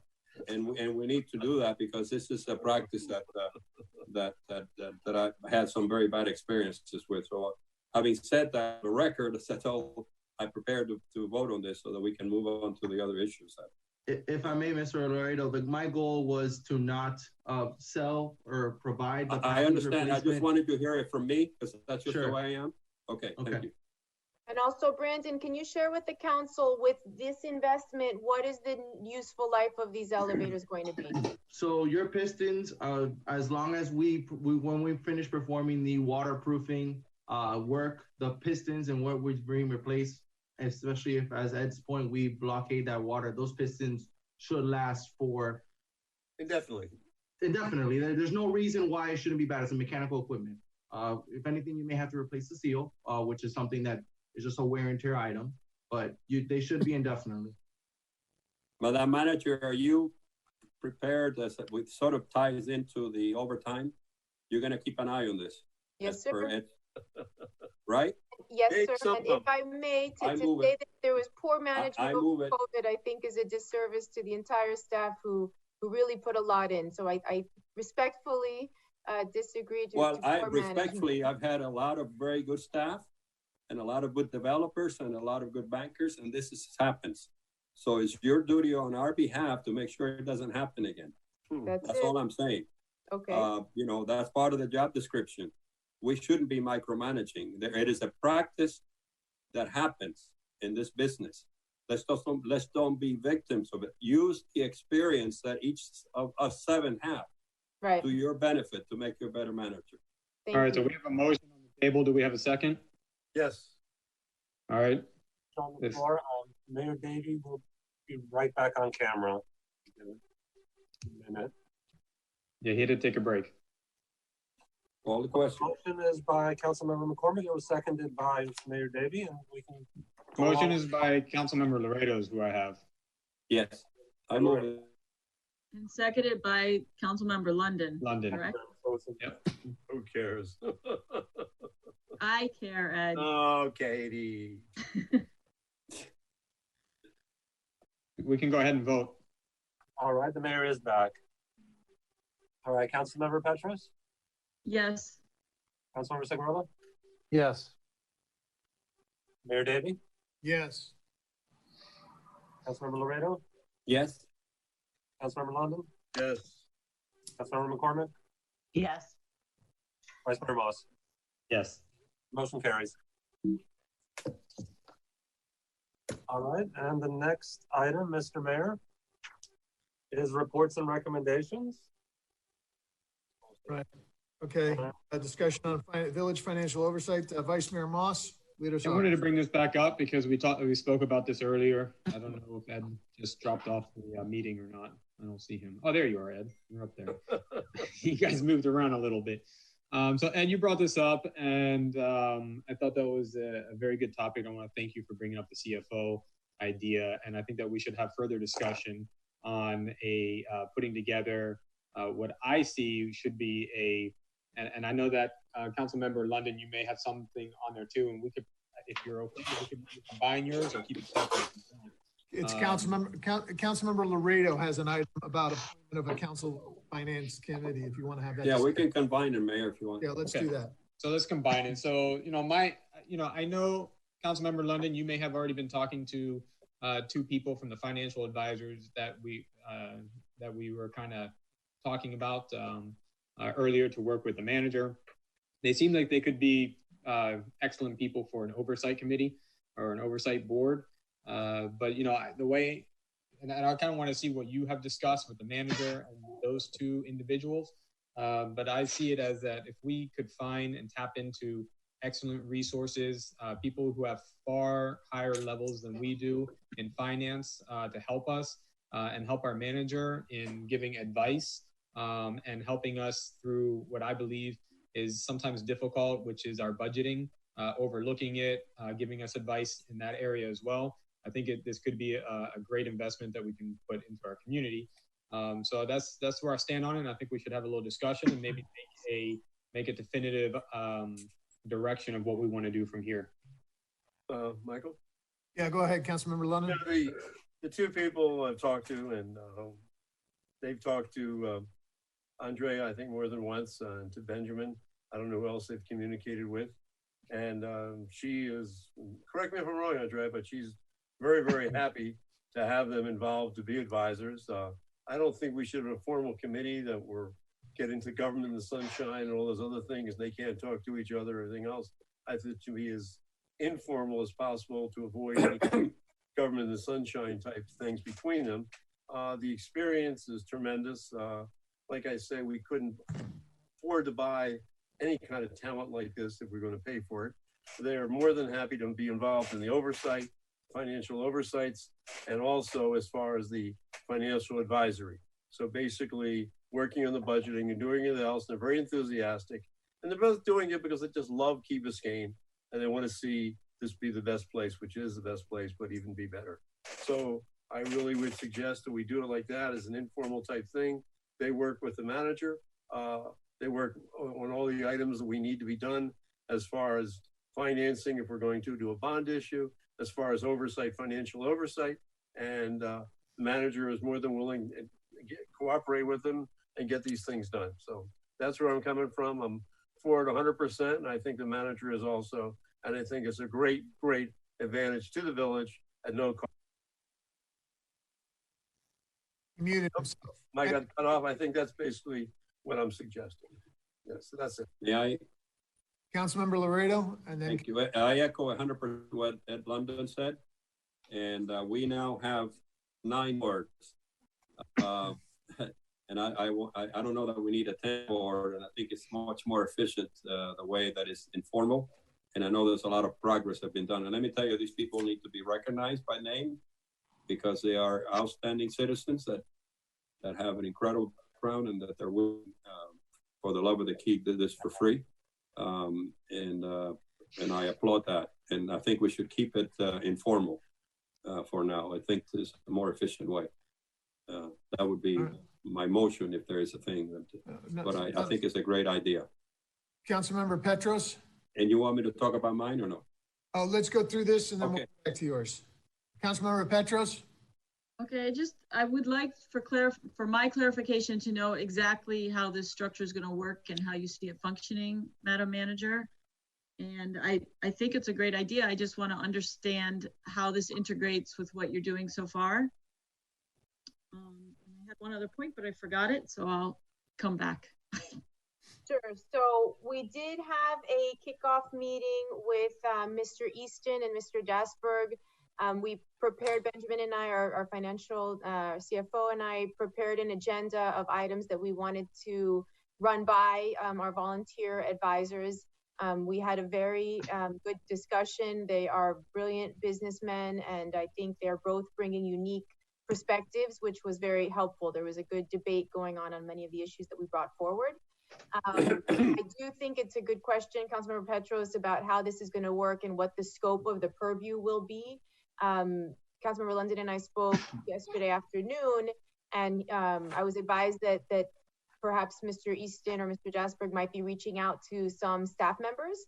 And so I'd like some clarification too from Councilmember London and maybe some feedback from the council on the scope of the work. I think Benjamin and I were seeking guidance, basically that they're, advisory with regard to the debt issuance, with regard to some of our best practices, some of the way, we had probably a 30-point agenda of items that we're working on that we were very comfortable to share with Mr. Easton and Mr. Jasberg. But moving forward, I think they agreed that there is going to be some number crunching, if you will, and some analysis that they are overqualified and not interested in doing for us. So where we landed on that was they would recruit and either use their existing staff or whomever they would use to do whatever analysis they would need, and then the village would pay for those services at cost. So so that's one part of what they would do. So I think that would work out well. What I'm a little concerned about, and I would like some clarification probably from Councilmember London, what is your vision with regard to the interviews and the discussion with the department heads directly? You're muted, Ed. 2 things. One, on the as far as the bond issue or debt or financial advisory, when they talked about going outside, what John Dasberg, I think, made it clear. You mentioned that your comptroller is a temporary position, was a fixed position. And John said, and I brought up, I said, well, suppose we hired a new comptroller when evidently this controller leaves or we decide to replace him. Would you be, he said, not only would I be willing to interview the guy, I'd be willing to train him, mentor him, and he could do everything in-house. There's no reason for what we have to do to hire somebody out of the house. If you want to do something out of the house before we have somebody, then yes, they would get somebody and we would, excuse me, we would compensate him. But he thinks long-term, there's no reason to add extra money or extra people. That's number one. Number 2, when you asked the CFO thing, now we're switching hats. This is the oversight we're talking about, not the financial advisory, but really the oversight. Instead of the CFO, to have the oversight. And as far as like budgeting is the number 1 thing.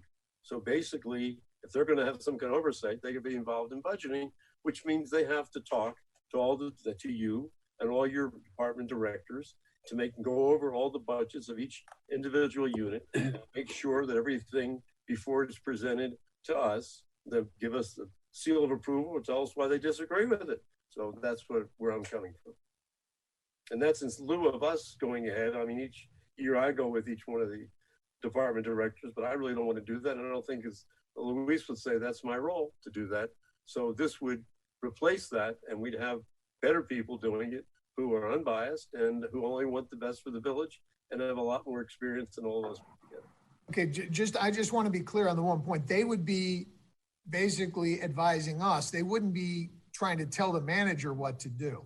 No, they would come back to the manager and say, hey, Andrea, we agree with so-and-so on this particular item, but we think line item 12 should be less or more, or this hasn't been counted on. Then she's going to come back and agree or disagree and come back to us. That's all. I mean, it has to be a give and take between Andrea and them.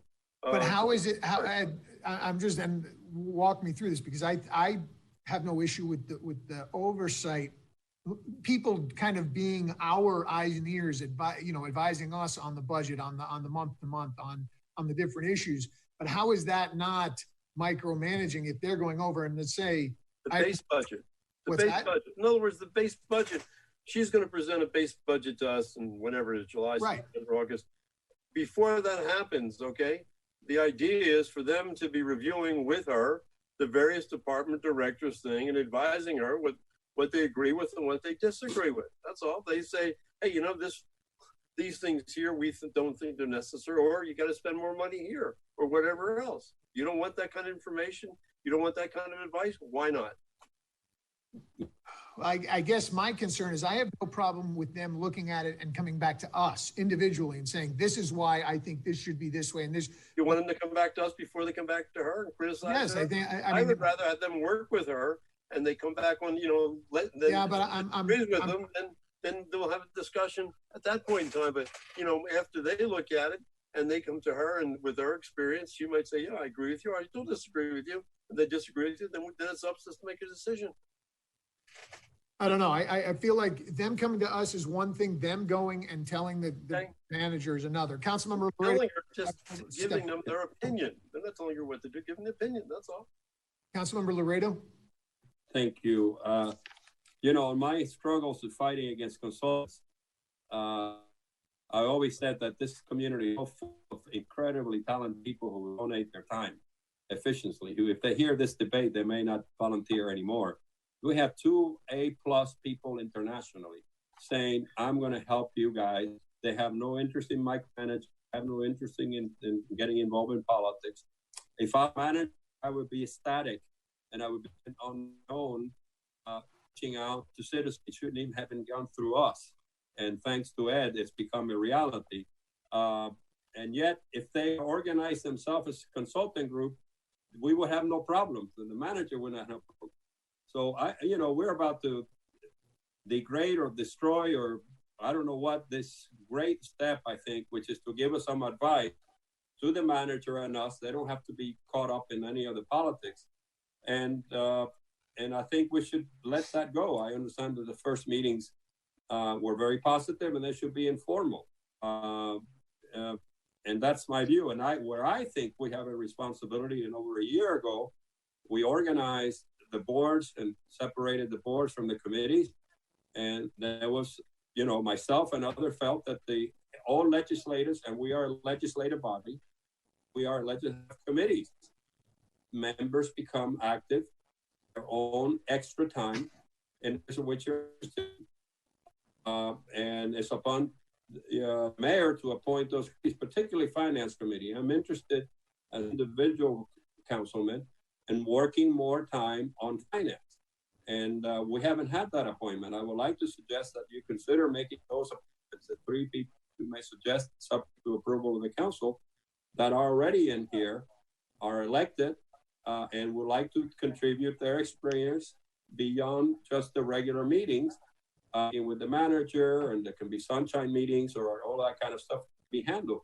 There is talent in this 7-member board that is not being used efficiently. Why committee form in the U.S. Congress and every other municipality that I know of, and we have not appointed any committees. I've been waiting for a year for an appointment. I wonder why can't you do that?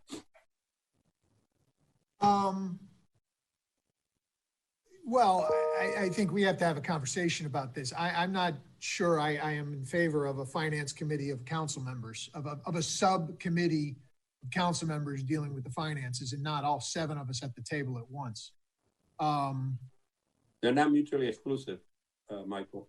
I don't necessarily. I mean, this is not rocket science. Everybody does it. We're the only council that I know of, state, municipal, or federal legislative body that does not have of its members. There isn't one. There isn't one municipality that doesn't have a finance committee? The county, they have all kinds of committees. Well, the county has a different structure than us. Municipalities. You said there's not one municipality. Well, the county is a municipality, and all the municipalities. But what is the problem? I'm trying to understand you. It's normal practice. It is in the charter. It is very efficient. It's to help everybody.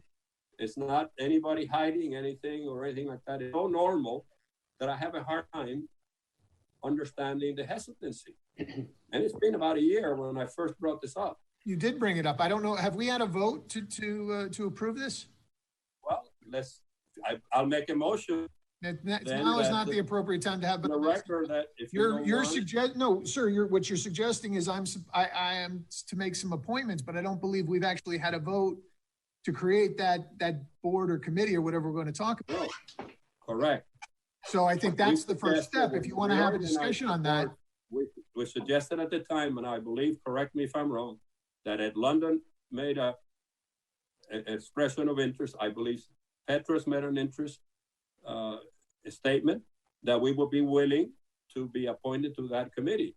There are other people who may want to work on parks and maybe a 1-person or 2-person committee. It's just not just finance. In terms of efficient legislative work, all of it is done with committee. It helps.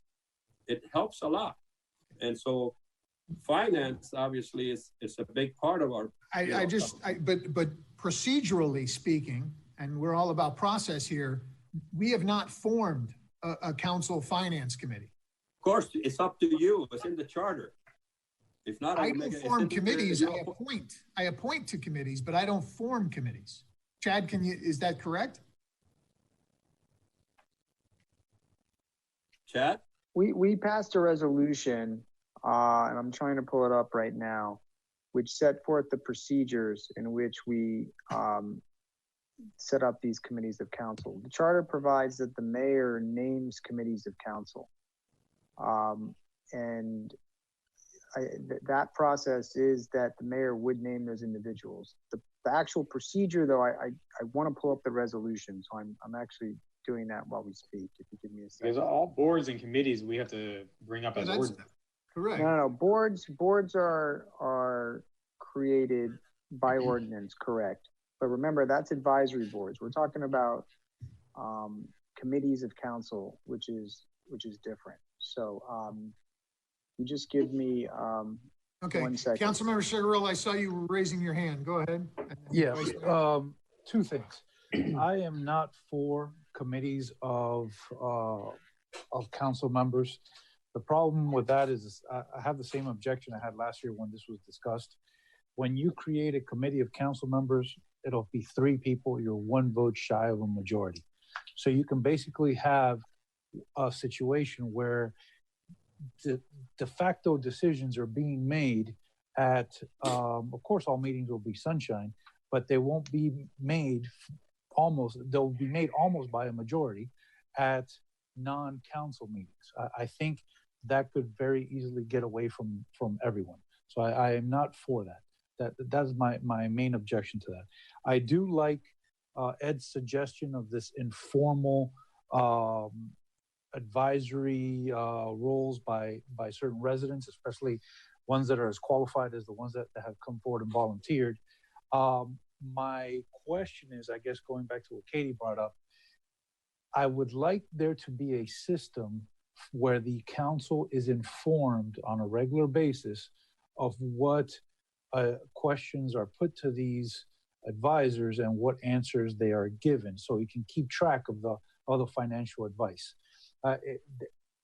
The plus side of having an informal process where the manager can pick up the phone and ask a phone call is great. The downside of that is, how do we keep track of what's going on? And I'm wondering what could be done to keep us, updated on the advice, please. Okay, Councilmember Petros. And then Vice Mayor Moss. I'm sorry, Councilmember Petros. I forgot. Vice Mayor Moss, then Councilmember Petros, then Councilmember McCormick. Yeah, I agree with Councilmember Seguidola. I'm very much against having a committee of council members making decisions, or at least listening and talking about certain things and then bringing back to council. Councilmember Seguidola is 100% correct. You're one vote away, and it gives a very weak standpoint to every other council member that is on the board. I think that it definitely would make it efficient, but I think it also leads towards ugly politics. There could be resentment with the mayor of who gets selected and who doesn't, and there would be resentment of other council members who may be on more boards or more committees than others, putting them in a more powerful position. So I think that it's not for us in Key Biscayne. It may be for county, it may be for national politics. I don't think it's for the local politic level. So I would like to stay as far away from that as we possibly can. If we do want to have meetings with finance, I think that we should be bringing that up into our council meetings, and we should all have an equal opportunity to speak about it and discuss about it before it comes to a vote anyway. So, which is what we can do. Petros? I remember us having a pretty extensive conversation about this idea, and it was probably about a year ago. I would like to suggest that maybe we ask our clerk to find that conversation if we can, and look at it and use whatever information came from that original one to try to come to a resolution here. Yeah, I think that's fair. I mean, anyway, Councilmember McCormick. Oh, sorry, Council. I just wanted to say, okay, the council adopted a resolution of April of 2019, okay, April 9, 2019. And this set up the procedures for committees of council.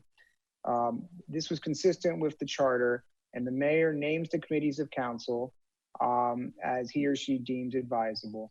The appointees may be removed from their position by the mayor. The authority of the committees are limited to examining matters of interest to the village and making recommendations to the council. No more than 3 members of the council shall be appointed to a committee, and the manager may assign staff to assist the committee. So that's the process. The mayor sets up the committees, and no more than 3 members, and the manager can assign staff. It obviously has to be subject to the Sunshine Law, and then there's various within their jurisdiction of what these councils are authorized to do. It was resolution 2019-22, if Pete wants to circulate that. Council, the mayor's question is originally you're not answering, which is a good. The mayor names committees. Right, names committees we got, but he asked whether he makes committees. Do I in fact create the committee, the finance committee, or would it be a body? Okay. Yes. You know, he appoints them, but let's say the council can name a committee. No, let's say we want to have a finance committee, and then the mayor will appoint the member. No, the mayor will name the committees and create the committees. So the mayor will decide if there's a committee and then appoint the member. Yes. Okay. Okay. I think we badly need it. I think it's common practice. It's very efficient. I did strongly, and experience tells you if you take the time that all municipalities do it, it's not bad. It's not bad politics. Vice Mayor, it's not dirty. It's not underhanded. It's actually very efficient. Councilmember Laredo, Councilmember McCormick was the next one to speak. I'm sorry. I'd like to go back a little bit to talk about the volunteers and their role and how it would work. For me, it sounds like an amazing offer and a wonderful opportunity for the community. But I think really my biggest question and my biggest concern is the budget for this year. I was personally not happy with last year's budget process. I don't think I was alone in that. And I think we've all expressed that it is crucial that this year's budget be better. And what I think I would like to know is straight from the manager, is this something that is going to help her to create the best budget that she can and one that's acceptable to all of us? Because the last thing I want us to be able to hear, well, it didn't work because I had these people. I don't want to force it on her, even though I personally think it sounds like a great idea. I'm not the one creating the budget. So I wonder if we could hear from the manager if she sees this as something that will help her in the process or not. And if so, how? Sure. So they're excellent. They're excellent. They're brilliant. They are easy to work with. They were nice to bounce ideas off of. I think they will be helpful to us. I think it's an honor to have them be willing to work alongside of Benjamin and I. The one ask I would have, I think you're spot on, and I can circle back with some of you guys individually and kind of think this out, how this is going to work. The one concern that I have, we just need to make sure that any feedback, any due diligence, any assignments that are advisable from our voluntary advisors here, that it be coordinated through my office, because again, it just goes back to, being able to be held accountable and responsible. We already have, we have 7 council members that I'm accountable to. We just need to make sure that these folks, and I think they're on board, and I will circle back with them after this meeting. I think they want this to work for both the village and for the residents and for the council. So I think we have the same end game, and I think it can be helpful. I was just a little bit caught off guard today that there had already been discussions happening with the department head that I wasn't aware of. So I think I need to circle back with Mr. Eastern and Mr. Dasberg and make sure I'm clear on what their approach is, what their strategy is, what information they're going to be working on, so that I can be held accountable for managing the staff and our deliverables. Because if they're pulled on to doing certain analyses or certain work, then it's at the cost of something else. So we just need to make sure we find that balance, which I think we can find. So what I'm hearing from you is that I'm not sure if it's that you're entirely not okay with them talking to staff directly, or that you're not okay with them directing staff, which I think is completely understandable. I'm just wondering if, are we back to the email situation of no one can talk to them, or? No, I mean, listen, I just want to be able to be held accountable. And in order to be able to do that, I need to know what staff is being asked to do and what, analyses we're doing and why we're doing it. Perhaps we've already done it and we can provide something. I think we can work it out. I think it'll be helpful to us. But I think you're at the end of the day, we may not all agree, and that's fine, but I think the process will be informed. So for you, it's best if they're talking to staff to gather information, to ask questions, but I think it's completely acceptable to expect that they're not going to be directing staff to do projects, to do work, but that should be coordinated through you. Right. And then my other question was just back to, you were talking about sort of number crunching and that level of work. And if at all possible, my preference would be that those things are done in-house. I love the volunteerism, and I have always said that I really believe this is what sets Key Biscayne apart in terms of our community. I agree with Councilmember Laredo, the resources that we have within this village are amazing. But I think we need to your point, there needs to be a centralized control, and you are the one in charge. So I think whenever possible, I think that work should be done in-house by Key Biscayne employees or an already contracted Key Biscayne consultant, whatever it is.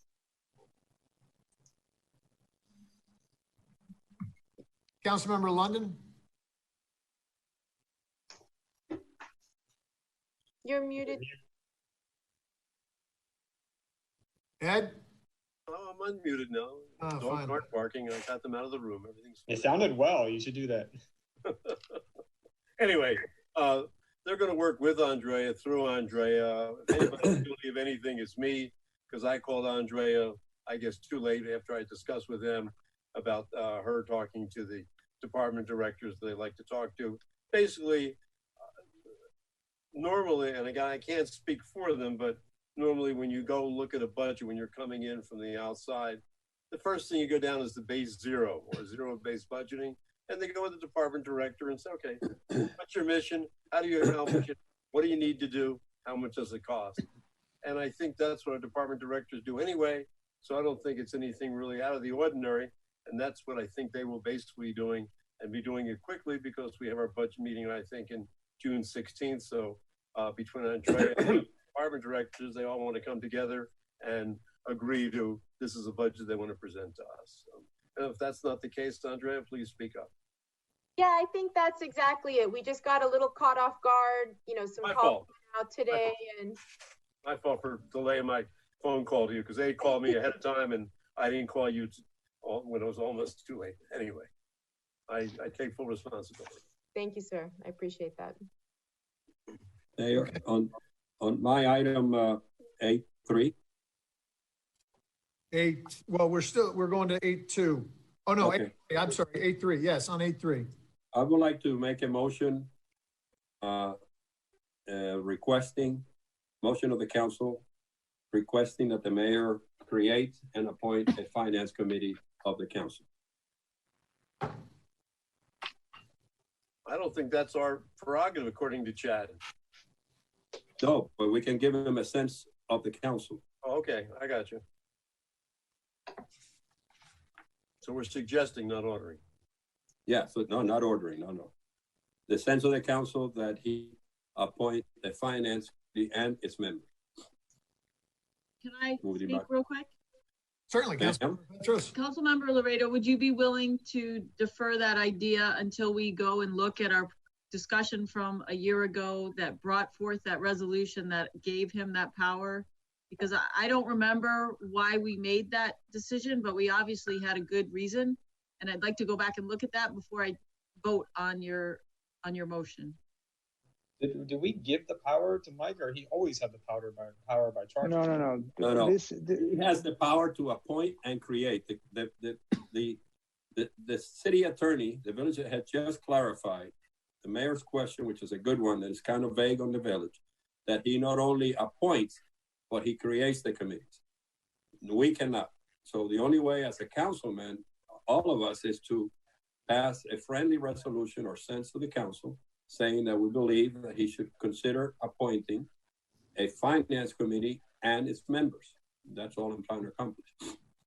Yeah, but I don't remember anything that we discussed last time is different. I mean, it sounds like the identical conversation that we had in the last time. That two people that we want to create. If you don't want to create a committee, then I guess you don't.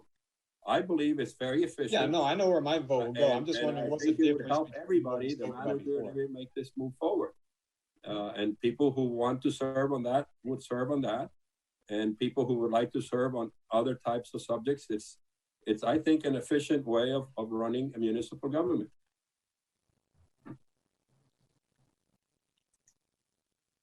I think Ed has something to say, Mike. Ed, I'm sorry, Councilmember London. I'm sorry. Luis, I know where you're coming from, and I have no objection to forming a committee, subcommittee, if you want to call it that way, for 3 people. But I also understand where Ignacio and Brett are coming from, and while I think it's misplaced, because I don't think the fact that 3 of us might agree, or maybe 2 of us will agree, and come back to council, it's still really up to the council. And if the committee can't sell the council, like you say, they need a 4th vote, Ignacio. They can't sell somebody on the 4th vote. You know, it's not going to fly. I don't really see it even coming up with things that are going to become into motions or doing things, but rather just coming back with reports and advice. And I think this is what Luis is talking about more than anything else. I really think it's harmless and maybe helpful. So I don't think it can harm anything, and I think it can possibly be helpful, because basically you're meeting between the meetings, not waiting for the meetings if something has to take place. So I'm for it. By the same token, I understand where you and Brett are coming from, and if that's the way the council feels that it would be prejudicial to you exercising your power as councilman to influence the other 6 people, since three are meeting independently, then I understand where you're coming. I'd like to add that if the council does decide to do this and the mayor decides to do this, I would like to be on the finance committee. And just so you know that there's multiple people who would like to be put on it, and there will be some people who will be upset that they're not on it. And I just want you guys to be clear of that. All right. And I'm sure there's other council members who have not expressed interest yet would also like to be on it. So we have to make sure that that is very clear. Well, there's a motion pending. Are you guys, Ed, are you seconding or what? I'll be happy to second it, sure. Just real quickly, so I understand, what would this committee do that would be different than what Mr. Dasberg and Mr. Easton are going to be doing for us right now? Would they be complementary or would they be the same thing? I mean, Katie, it is normal, efficient practice, I'm sorry to have to read, in all legislative bodies to divide the work into committees. And the chairmans, in this case, our mayor, would appoint those committees. It is a time-tested, long-time American tradition of our stable democracy. People express to the mayor, like Vice Mayor Moss now, his interest. Ed London may be an interested person. I may or may not be. And he takes all those names and chooses. Obviously, in human nature and in human interaction, and normally, if he doesn't appoint the people, if somebody's going to get mad, that's part of the price you pay for, being mayor. But that should not preclude us from looking at a way to help with this thing, because people are looking for more efficiency. All our council members talk about efficiency. I believe truly that it can help the overall 7 members who have the final decision, just like they do in the U.S. Congress, just like they do in other municipalities, to make the decision. It really is not that complicated. It really is very normal. And I would like to get a sense of the council that he would name one and then pick the people he wants on it. Let's call the vote. All right, we have a motion on the floor, a motion to suggest to the mayor to create a finance committee. Councilmember Segurolo. No. Mayor Davey. No. Councilmember Laredo. Yes. Councilmember London. Yes. Councilmember McCormick. No. Councilmember Moss. Vice Mayor Moss. My apologies. No. And Councilmember Petros. Yes. Motion fails. One last thing on this subject so we can close it. Mr. Mayor, as a sitting councilman with you, you will not, on your powers invested on you, as in the charter, appoint a committee. You are against appointing a finance committee and its members. I am against appointing a council finance committee. Yes, I want financial advisors. Okay. So you do not want a finance committee in this council? That's correct. On the record. Okay. Let the record reflect that, please. It does. Let's move on. All right, Mr. Mayor, it is passed. Can I just, make a suggestion that if we feel like this needs more attention and needs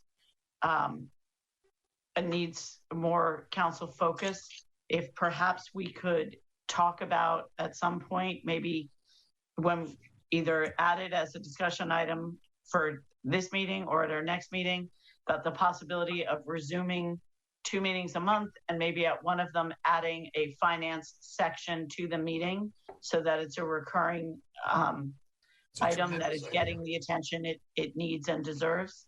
And then people who have more areas of expertise on it will obviously weigh in at those times and educate anyone who needs it. It's my suggestion. Great idea. Great idea.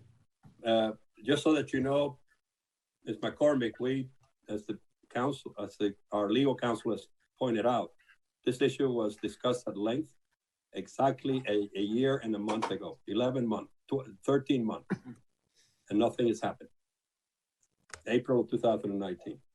But that's a decision of the mayor, and that's okay. I just would like to add the one thing that we didn't talk about. I wanted to thank the manager for making the check register available to everybody in the village. That was something that happened since our last meeting, and this is on the issue of transparency and financial accountability. So thank you. I have a question about that. Are we going to be making other things more available? Because I have found that just seeing a check register is for some people creating more questions. Although I know this is something we've done in the past in the village. We had the check register available, and then for a few years it wasn't, and now it's back. But it's hard to know what it means when you're just looking at a check. I'm not sure it actually gives that much more information to people. Right. So that's a great question. So we're totally transparent, and we want to make everybody aware of all the activities that we're doing. So we felt the issue came up about the check register. I immediately asked finance to put it online, and we did. So we have no issues with that. But it is out of context just to see a register against what revenues and for what purpose. It is difficult to make sense of that.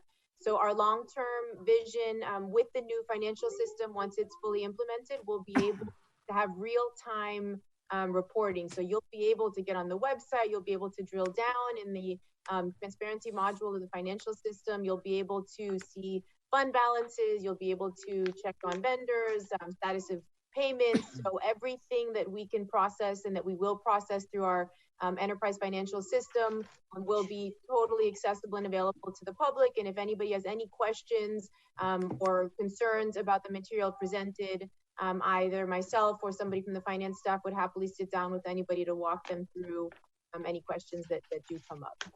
Councilmember London.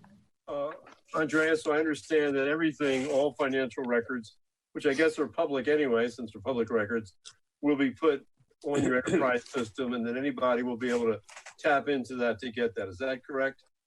So I need to look at the scope to see if the historic digitization of records would go into the financial ERP system. So it'll either be in that database or in the clerk's database. But yes, the documentation is scanned and made available, but I'm not sure in which database. Okay. The other thing is Theo Holloway asked me, could it not be just in a regular PDF type format, but in some type of other format, so residents can basically download that, manipulate that, analyze it, and utilize it? Or does it have to just be in the one format? I guess that's really a technical question, which I certainly have no idea what I'm talking about. Yeah, so the request was that the data be presented in an editable format. We have no issues with that. If it's not already posted in Excel, I've tried to reach out to Theo a couple of times. I haven't heard back from him to hear any suggestions he has, but did get that suggestion, and we can post it online in an Excel format, which you can edit, manipulate, analyze, upload into other databases as you see fit. Thank you. Next item is. Mr. Mayor, it is past 8 p.m. So correct. Time for the village manager's report, if that's all right. Absolutely. Madam Manager? Okay, so we have, I guess, three items. The first item is the business support plan. So at the April meeting, there was a new business item presented by Councilmember Scarola, and the council had asked us to work with the Chamber of Commerce to come up with some sort of relief that we can offer to our businesses to help with their economic recovery from COVID-19. So we worked with the Chamber of Commerce. Ms. Tatiana is here with us. So if Pete, you would kindly unmute her and make her available. And she has put together a PowerPoint presentation of the research that we've done, and has a loose recommendation, and we're interested to hear feedback from the council. So Tatiana? Okay, hello, and I'm going to share my screen, make it quick here.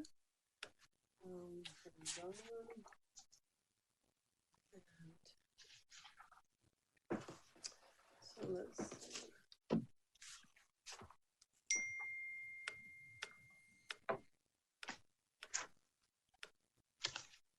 Okay, so good evening. Good evening. I'd Vice Mayor and Village Council and Madam Manager. My name is Tatiana Chiocchetti, representing the Key Biscayne Chamber of Commerce. So I'm only going to cover 3 topics, and I'll be brief. Just a little quick little note. We did a survey on May 15th. We received 59 responses to a 6-question survey regarding reopening. And basically, in a nutshell, 74% had planned on reopening May 18th, which was yesterday. 16% said they would not be reopening, and 10% were uncertain. Of the 16% that were not reopening, 8% said their business was not eligible for reopening, and 14% said their staff said they wouldn't feel safe reopening, and 9% said working remotely has been working well for their company.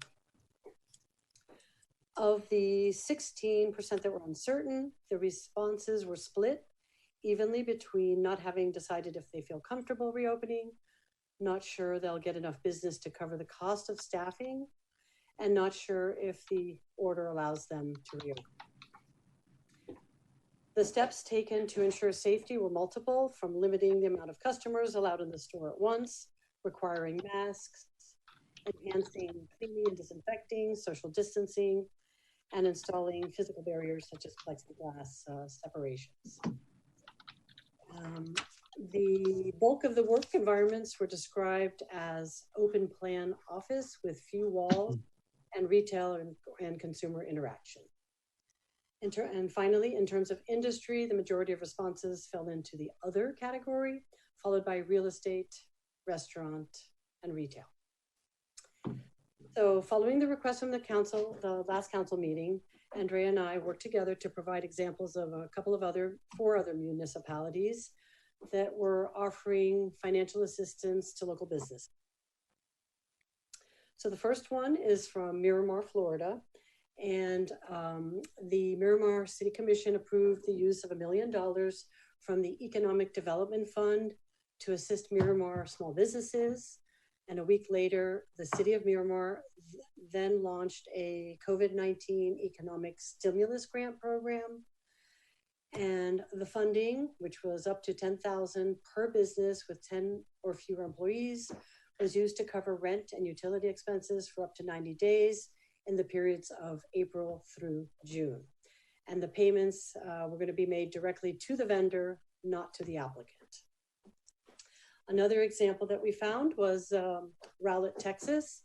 The city of Rowlett provided $100,000 via grants to 19 businesses out of the 99 that applied.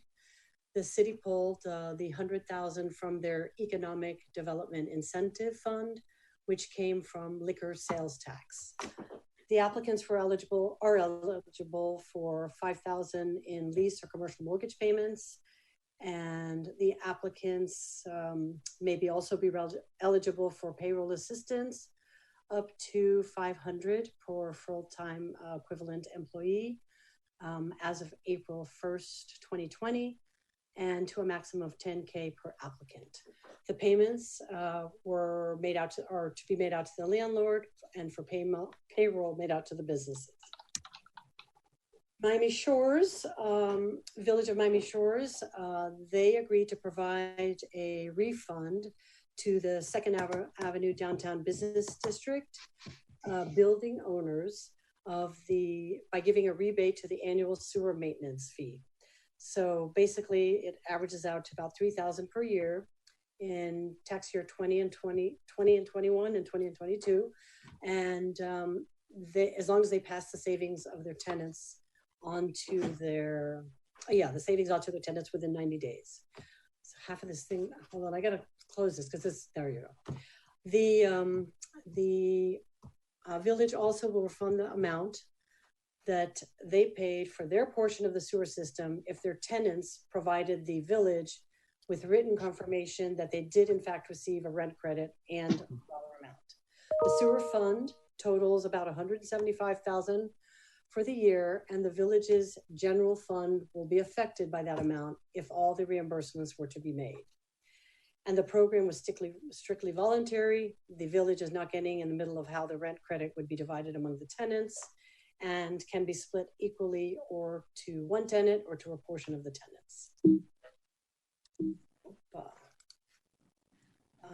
Then finally, Wyoming County, Pennsylvania, they had a funding of grants that came from a private donor, and they were only able to provide eligible small businesses that applied for a $1,500 grant to help with operating expenses, rent, utilities, insurance premiums, and sales tax. And there were 200 applications from 2 rural counties that were submitted, and they used their community foundation for the application process. Oh, I can't go forward here. And so those were the couple examples that we found in terms of the municipalities. But on the chamber side, there are, we're looking at creative ways to raise funds to help support our local businesses. And as a member of the South Florida Coalition of Chambers, the Key Biscayne Chamber has joined forces to create a virtual fundraiser where personalities offer items or one-of-a-kind experiences for auction to raise support local businesses. And this was inspired by the All-in-One Challenge fundraiser. The Key Biscayne Chamber team developed the pitch for the coalition and submitted this logo, which was created by Karen Levison, Sites by Karen, our local designer here on the island. I think a lot of you know her. And the funds generated will be split evenly among all the participating chambers, and they will assist local businesses in creating safe environments and a healthy recovery. The goal is to help restore consumer confidence while simultaneously protecting employees during this period of uncertainty. 100% of the proceeds will go to the participating chambers, and that we're planning on helping restaurants, retail shops, mom and pops, personal care, and wellness industries get back to business in accordance with the new local and federal safety guidelines. And in this coalition of chamber, we have the participation of the Greater Miami Convention and Visitors Bureau, as well as the Beacon Council. And that's my quick little presentation of what I was able to discover with the request that was made to us. And I will stop the share. Okay. So, Janice, please. no, I just wanted to see what was the recommendation of what we should be doing. So my recommendation would be to, the amount of money that could be really raised feasibly and dispersed in a timely fashion and in a way that didn't require a ton of resources would be to either have some funding from the village to set up more sanitation stations around the village, because in speaking with not only the safety for going into the businesses, the sanitation and the cleanliness and the 50%, all that kind of thing. They're also, I think when people go into a business, they should also have clean hands in addition to have a mask. So I think to help out the businesses in a very minor way, but also help the community, I think that would be a great help. And I think utilizing the resources of the Coalition of Chambers would be the way to not burden the village funding. It's up to you guys to know how and when you can put it into the budget. So please, Ignacio, please help me out. Councilmember Segurola.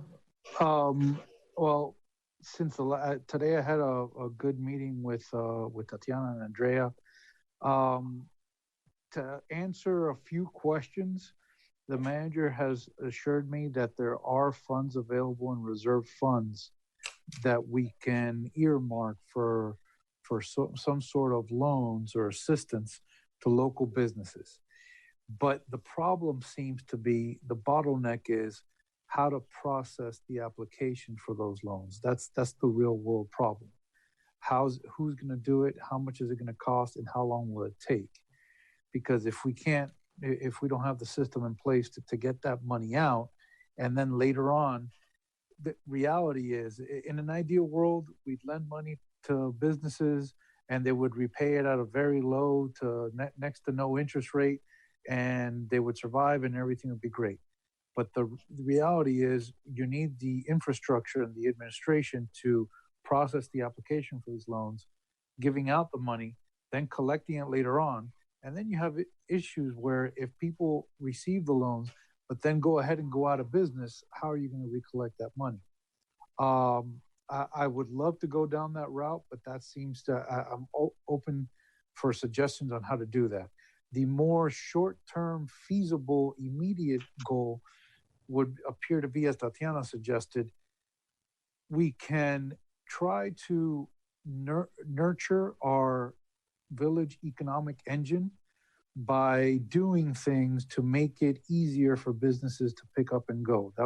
That would be to use actual village funds to create sanitation stations, whatever else of that sort, so that people can go back to the businesses and the businesses can focus on operating what they do best, as opposed to dedicating resources and attention to cleaning supplies and that kind of thing.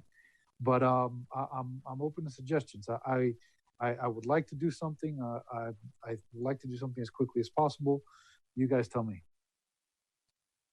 I hear you, and look, I commiserate with all the businesses that are suffering. I don't know what we can do. I mean, look, a lot of these rents for some of these restaurants is $12,000 and $14,000.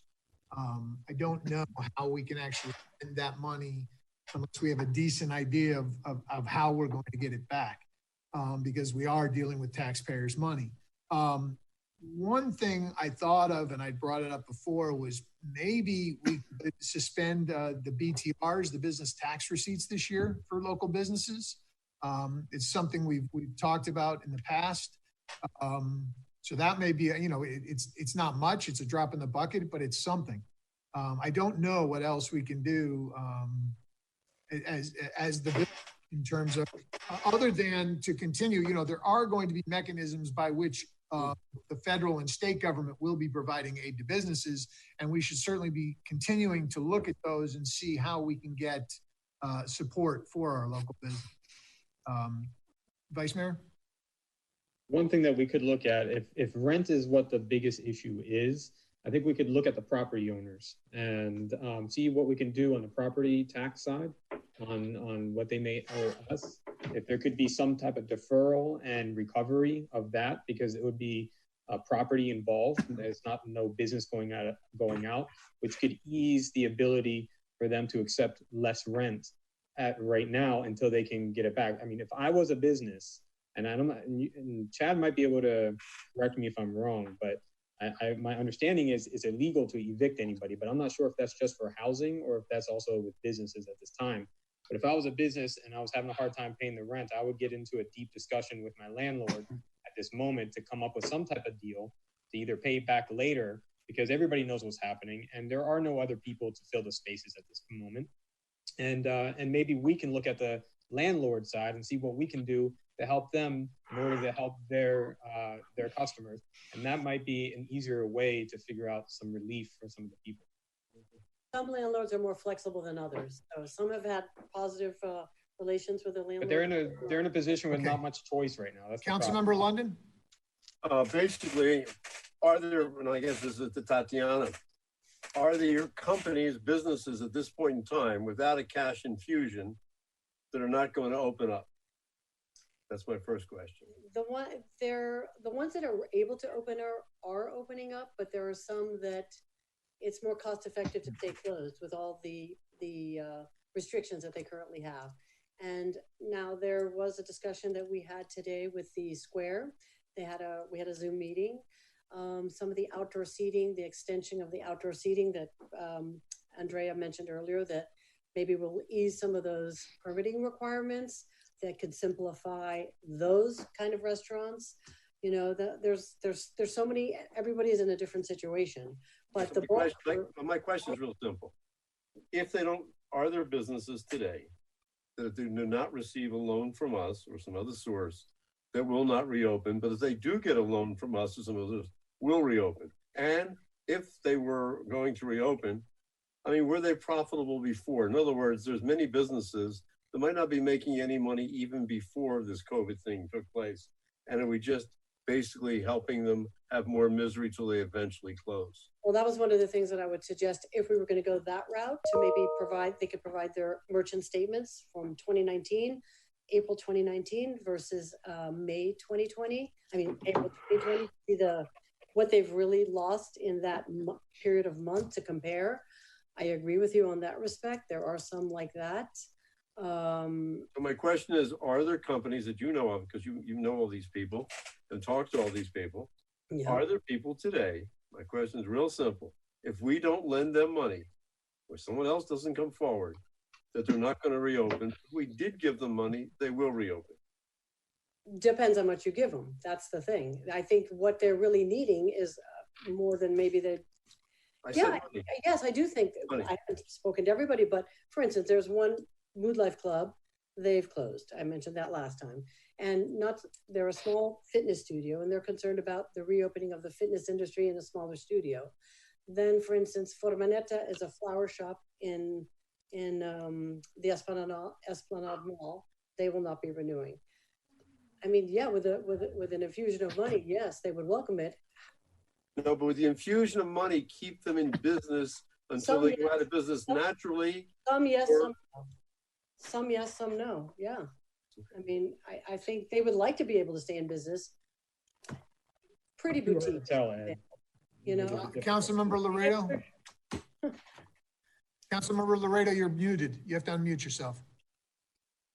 I want to echo what I thought I heard you say.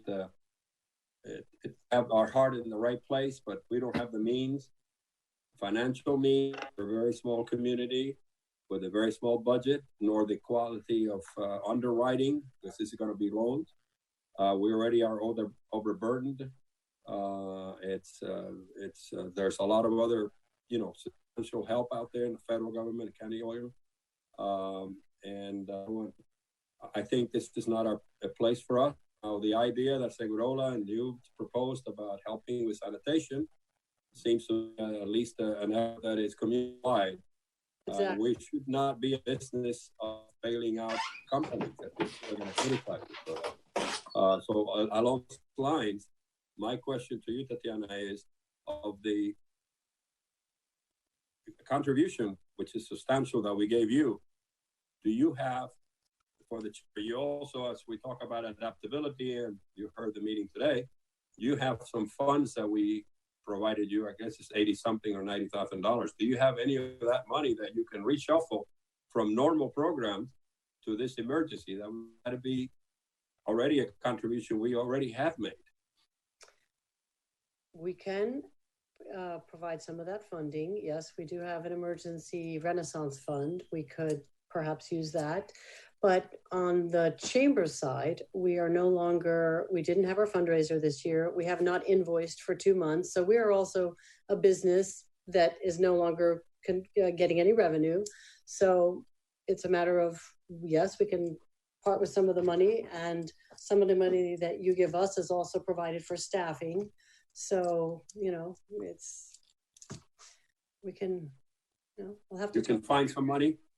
We can find some money. We can always run out of money as well, like other businesses, but we're having a board meeting on Thursday, so we can have that discussion there and have the board make that decision.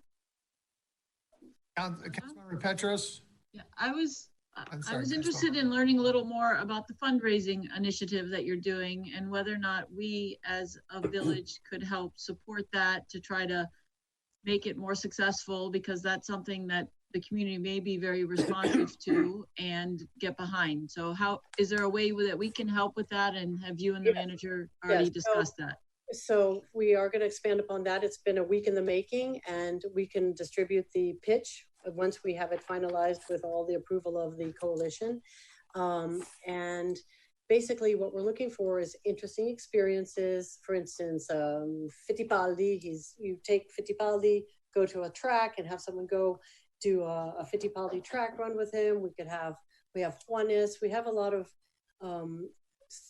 well-known personalities that live on the island that could come up with an experience that someone would put either in a raffle or a minimum bid, in the same way that they do the all-in-one challenge. So once we get the pitch out into the public, and I think just coming up with ideas to add to the auction, I think that would be very helpful. Yes. Sorry, Councilmember McCormick, and then Vice Mayor. Apologies. Who's speaking? Sorry.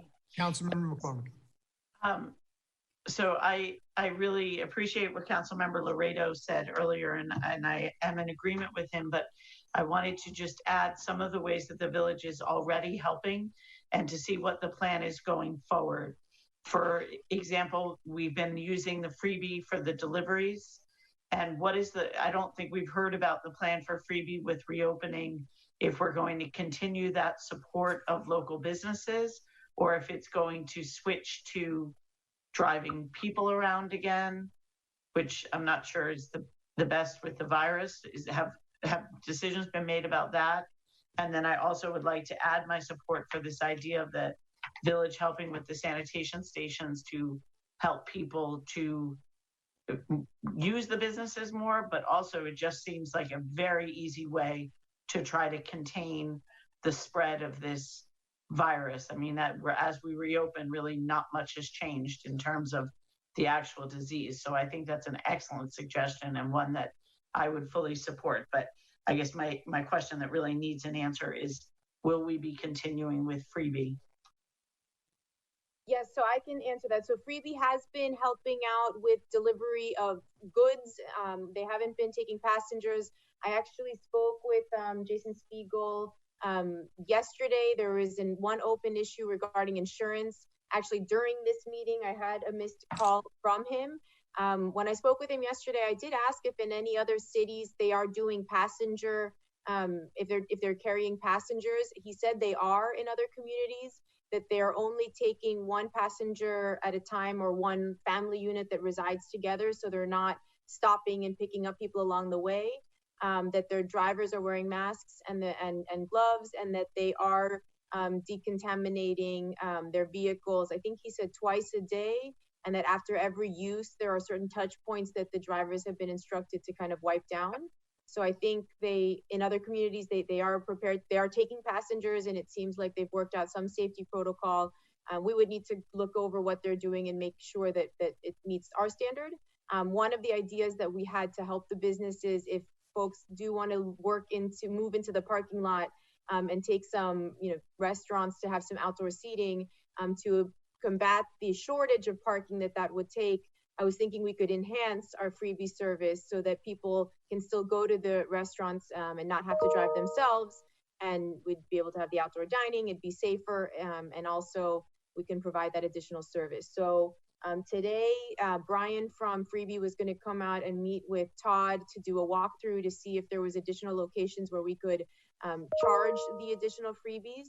And they were also going to do a kind of an assessment of how many freebies might we need if the restaurants did take advantage of moving outdoor dining into the parking lots. So I would just ask if you could do a little analysis of how much what the usage is in terms of the delivery of goods versus the delivery of people one at a time. And I think that for my preference, I would like to land on the side that better helps the businesses.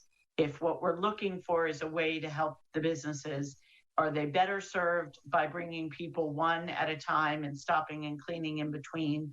And are people actually going to be getting into it, given what we've heard about virus lingering in the air in small spaces? Or is it better to continue with the delivery of goods?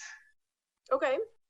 That's something that I would want to know. And then the other question, sorry, for Tatiana, if you haven't already thought of trying to connect the stores that are open and restaurants that are open with the mask sewing ladies that are doing such an amazing job, to have extra masks at different restaurants so that if people arrive without a mask, they can still go in, and also to maybe help promote the good work that those ladies are doing. And also, in addition, well, that's part of the thing with the sanitation stations. There should be hand sanitizer and disposable mask, like in a dispenser. I think that would be very sanitary and the way to go. There are little, depending upon the cost, because there is still a bit of a labor cost. And they do sell them at the farmer's market, a zero waste culture, and the Hope masks from a local artist here on the Key. They've done an amazing job. Agree with that. So it's a matter of if we're able to provide just the disposable ones along with the hand sanitation stations, depending, what would be more feasible and readily available. Are we paying freebies? Hold on. I'm sorry. Councilmember McCormick, you can finish your questions. The last thought on the masks is, even if it's maybe just like if they're selling them, if we could try to make a connection where stores maybe have them as like a at the checkout or something like that to help, just to increase. Check in, because you can't go in the store without the mask. So yeah. Well, but if you have it coming in, maybe you buy one on the way out to have an extra at home, or because you like the color, but perhaps it would increase the wearing of the mask and help promote the good work of these people. And with that, I am done. I'm sorry, Councilmember Laredo, you can take it away. Vice Mayor Moss is actually next, and then Councilmember and then Councilmember Laredo. I'm following. Well, I just want to say, I think that we're losing the big picture here. Our businesses are extremely important to this community, and the health and making sure that they stay here is really important. It's unfortunate that we're in this situation, but this really does relate to our property values, our quality of life out here, and to ensure that we have a diverse and good set of businesses out here. So I believe, and Ed, you can tell me that this is a crazy idea, but I believe we should not be focusing on the businesses. We need to be focusing on the landlords, and we do something for the landlords. And I think that we could set up a program, and maybe we can direct Andrea to come back with this.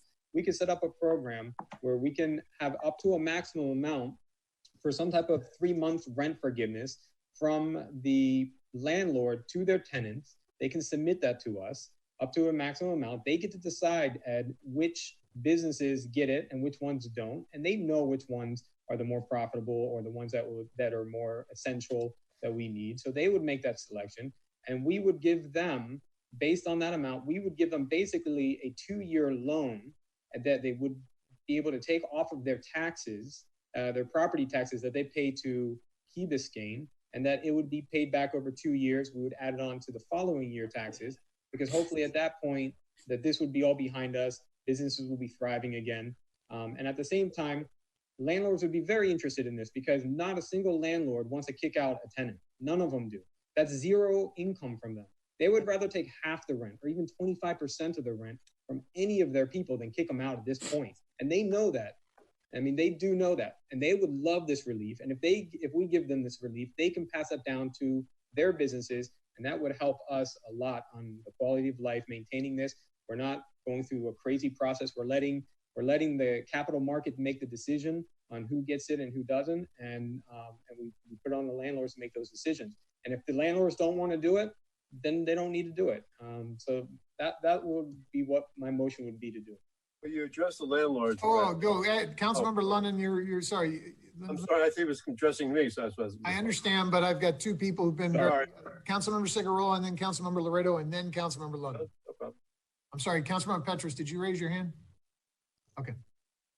Councilmember Cigarola?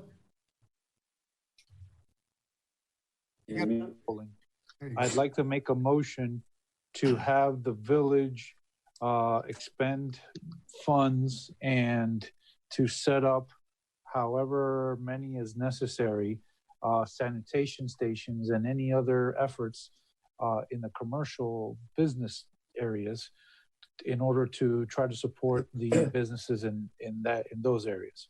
So I make the motion to do that just to get the ball rolling. What's the amount? I don't know. Andrea, is there any idea how much this would cost, for Tatiana? Any idea? Can you come back? Can you make a motion for them to come back with it? Well, my concern is that our next meeting is 20 days from now. So this is moving so fast. I would, like, for example, let's say we authorize them to spend, I don't know, $20,000, which should be more than enough. Stations for the sanitization state. Are we talking about for every business? In the business district scattered in, the different Yeah. mall. They should be in Well, different. isn't every business required to have one outside of their establishment? That would be just one thing that we could give them, that one little less expense that they could I have. understand, but I'm just saying, if They we're, should. Yeah, they're not, they have. no, I'm, okay. Chad, are you there? I'm sorry, no, Councilmember Laredo, you go. I'm jumping in unfairly. Councilmember Laredo, you're up. Mikey. Councilman Laredo, you're mute. Councilmember Laredo, you're muted still. Never knew. Somebody unmute. Yep. No. Now, can you hear me now? You're good now. Sorry. My question goes back to earlier today, and McCormick just brought it up. Do we pay for freebies? Are we paying freebies under the contract Yes. during a period that they're not picking people? So based on, there was some discussion with the CITT, it's a dedicated revenue source. My question is a yes or no. Are we paying them or not? Yes, yes, Okay, so that's a contribution of our taxpayers' money to this crisis. correct. We have $37,000 or $38,000, and we get the community foundation to do testing. And we have given about $90,000 to the, which I hope that you can take forward on Thursday. That maybe they can shuffle some of those, because also you don't have the kind of staff requirement now that you would have in normal time. See if you could reallocate some of those courses. And Andrea, my point is, somehow, even though we paid $8,000 extra overtime in communications, things are not out. We're doing a lot. Just in these three cases, and we need to get in plain English that people know that we're helping. So, I mean, I cannot pass a vote for your resolution without money, and I would urge them to a proposal by Thursday, if you want. Your board is meeting on Thursday, Yes. correct? And also see if you can rearrange the budget that we gave you, which see how we can help. But I think I would like to vote the spirit of your motion, because we can't wait until the next meeting. Right. So I'd be happy to second it with that caveat. Okay, so it's been seconded. Councilman Okay. London? Yeah, addressing Brett. Right. As far as the landlords go, Brett, recent statistic is last month, 80% of the people in commercial retail spaces didn't pay rent. At least landlords didn't collect rent. On a personal note, a very good friend of mine, Claire's big real estate operator, he told me it goes like this. The small guys, the local mom and pops, they basically call the landlord and say, I don't have the money, or can you reduce the rent, or can you wait, or can you do this? And they have no choice. I mean, he basically says, I collect almost nothing. And he's been in business about 50 years. He said, the big guys, all they do is send you a letter. We will not be paying rent until further notice. And I said to him, what are you going to do, David? He said, what can I do? Absolutely nothing. He said, I can't throw these people out because I'm not going to get anybody to replace them. So I have to work with them. Well, that's no different than the people in Key Biscayne. The landlords here, although they've been in great position for a long time, are now in a bad position, because if you got X percentages are not going to reopen, they're not going to be rent. And you know what? There's not a demand to fill those spaces. So I really think that it's possibly, if the chamber wants to act as a ombudsman or a mediator between the landlords and the rest and the tenants, to see if they can both work out a deal which both of them suffer a little bit but not suffer too much. I think that would be a great benefit for the community that the Chamber of Commerce could do for their members and for our community. As far as lowering the sanitation things, when you have a shopping center, you have a mall, basically you have parking, it's required. So, I mean, if you don't have parking, people don't come. And you know what, if they don't have sanitation stations, people aren't going to come either. I think this is really a landlord type thing, Ignacio, not something for the individual tenants to put out, because whether it's this tenant or the next tenant, they're going to require these stations. So it becomes a permanent improvement to the shopping center. And I would suggest, again, the Chamber of Commerce work with the landlords to be doing that, not the tenants, if they want the tenants to stay and they want the tenants to be in business. This is one of the requirements, no more than a grease trap for a restaurant or anything else. And then finally, you have a really mixed situation in Key Biscayne because you have some shopping centers which are owned by investors and other shopping centers which are condominiumized and are owned by the individual merchants and tenants. So how do you start discriminating between them? And that becomes another question. And that's a little touchy question. Why should one be penalized and one should be rewarded? Right. Yeah, that's my comment. So therefore, for proper discussion, I would think that it should be the landlord to put in the stations, not the tenants or not the Village of Key Biscayne. We have a motion on the floor. Is there anybody else, any further conversation? Okay, let's have a vote on just read the motion, Jim. Yeah, reread the motion. All right, the motion is a motion to spend funds and set up sanitation stations within the commercial district, awaiting a report from the Chamber of Commerce by Thursday, May 21st, 2020, in regards to the organization of their budget. Was there a second? Yes, there was. Councilmember Laredo seconded. I'm sorry, could you read it again? I didn't understand. Yeah, I didn't understand it either. All right. Wait. So I didn't understand it either in terms of the chamber components. All right. Let me Could you rephrase it, please, so we know? Yes, I will right now. There is a motion to spend funds and set up sanitation stations within the commercial districts, awaiting a report of budget reorganization and possible monies from the Chamber of Commerce. That doesn't make any sense. Huh? Yeah. So the money that Hold on. I'll just leave the Chamber of Commerce I'm out. ask you to not. Councilmember Segurola, can you clarify your motion? Yeah, I would just leave the chamber part out of the motion and just keep it. And how much is the dollar amount? Tatiana or Andrea, can you give me an idea? Ballpark, I won't hold you to it. What are we talking about? We're gonna hold you to it. I know that some property managers and landlords have already taken the initiative to install the stations, the sanitation themselves. So some landlords have already made those improvements. Good. How much does it cost per one? Yeah, maybe 5,000. $5,000, if you accept. How much does it cost per one of them? And ask the chamber to look at their budget to see if they can contribute more. How much does a sanitation cost, a station? I don't know. I don't know. What is a sanitation station? What are we talking about? Hand sanitizers. The hand sanitizer. Just a little hand sanitizer thing? Like $10 to do that? Or outside each thing. Yeah, but the problem is, I mean, my concern is this. We already have some landlords already doing it. Yes. We've got some landlords who we're going to benefit. So now these other, I mean, I like the idea. The practice just, it doesn't seem like it's something we should be doing. It should be fair. So you changed my mind, Mayor. I withdraw my second. You're right. You're right. It's not practical. Councilmember Petros, I'm sorry, you raised your hand. I've been listening to everybody's comments and I completely commiserate with the situation that tenants are in, that landlords are in. Everybody seems to be suffering. And it's an extremely difficult thing for government to try to step in and do something that is universal.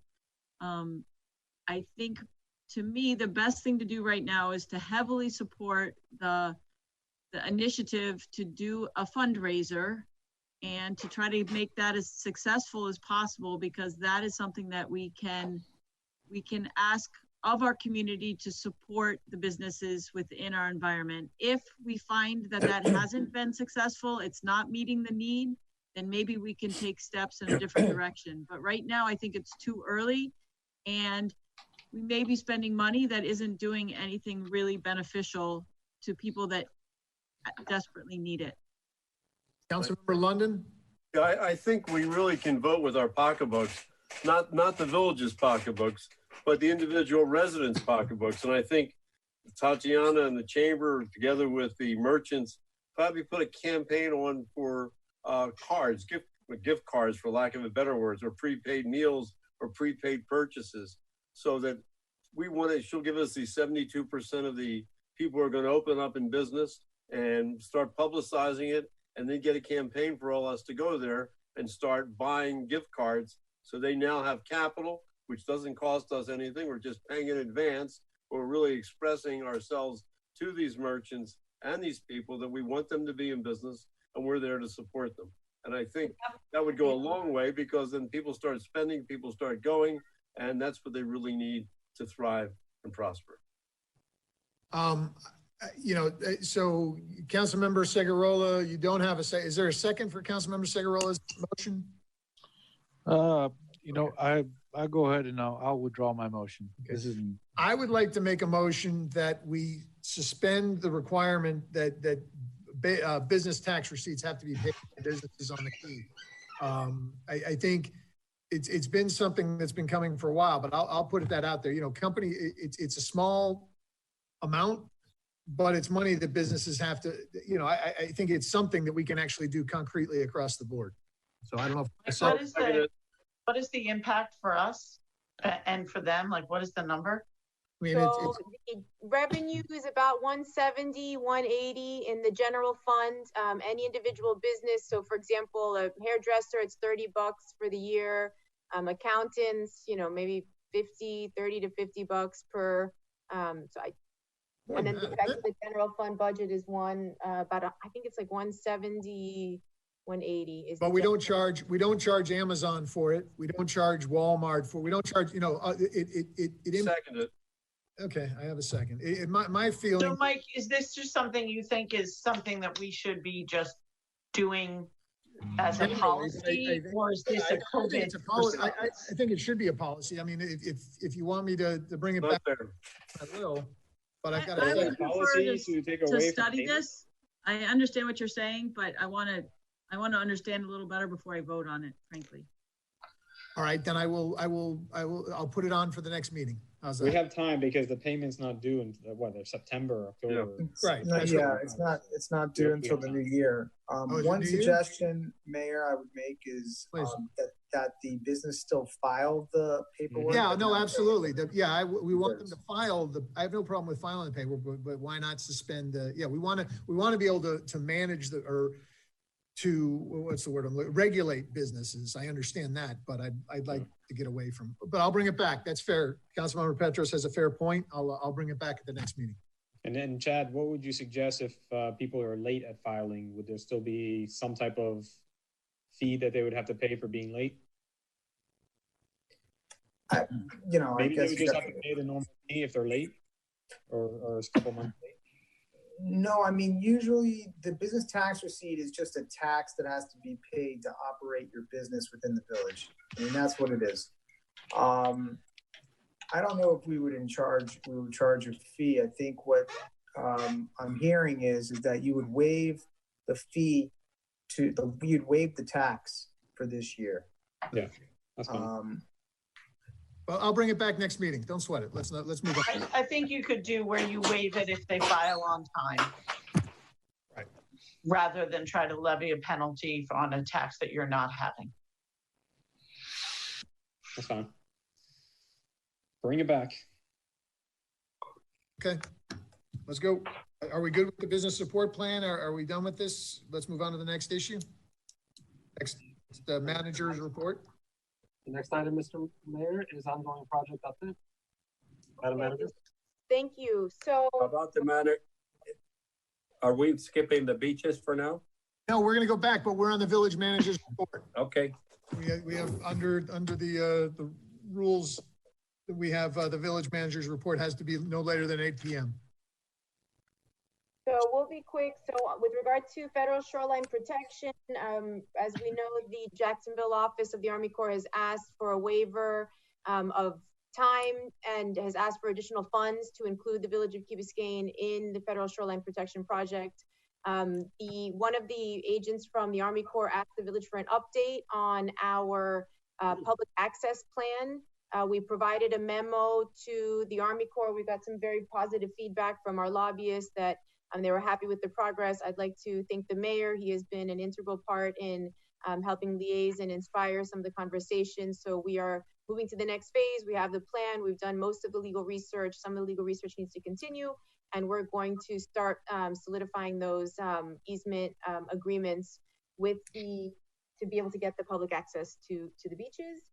On our septic update, we basically 3 more homes connected to septic, so we're down to 127 remaining. And in the briefings, I was also asked to include an update on the undergrounding and the FPL project earlier this week or last week.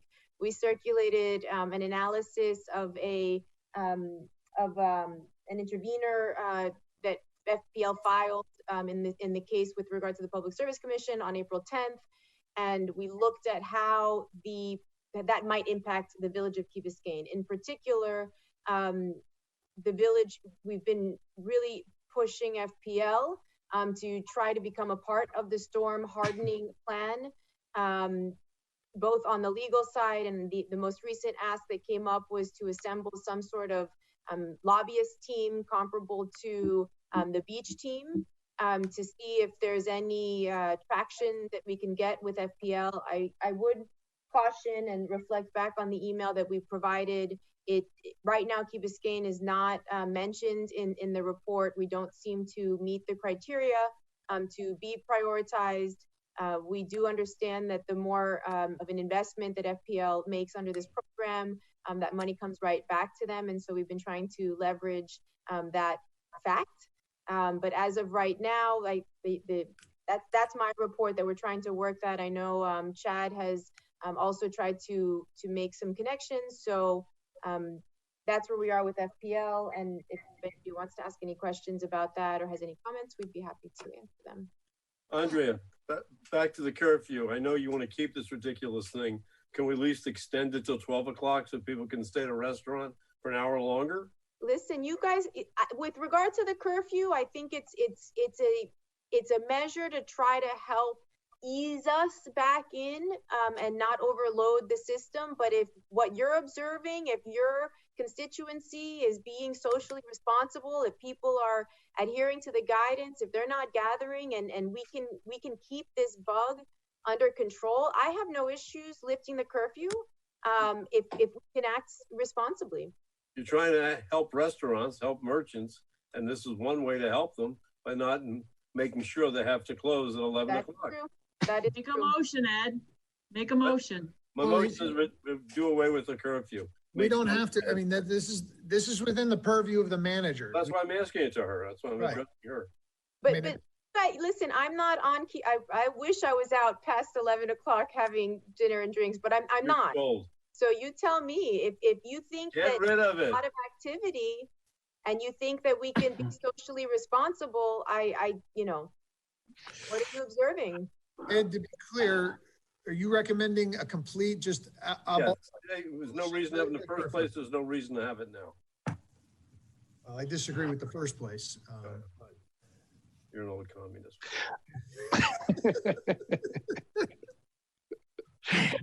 What do you think? I mean, this is one where, that's Ed, what did you think about midnight?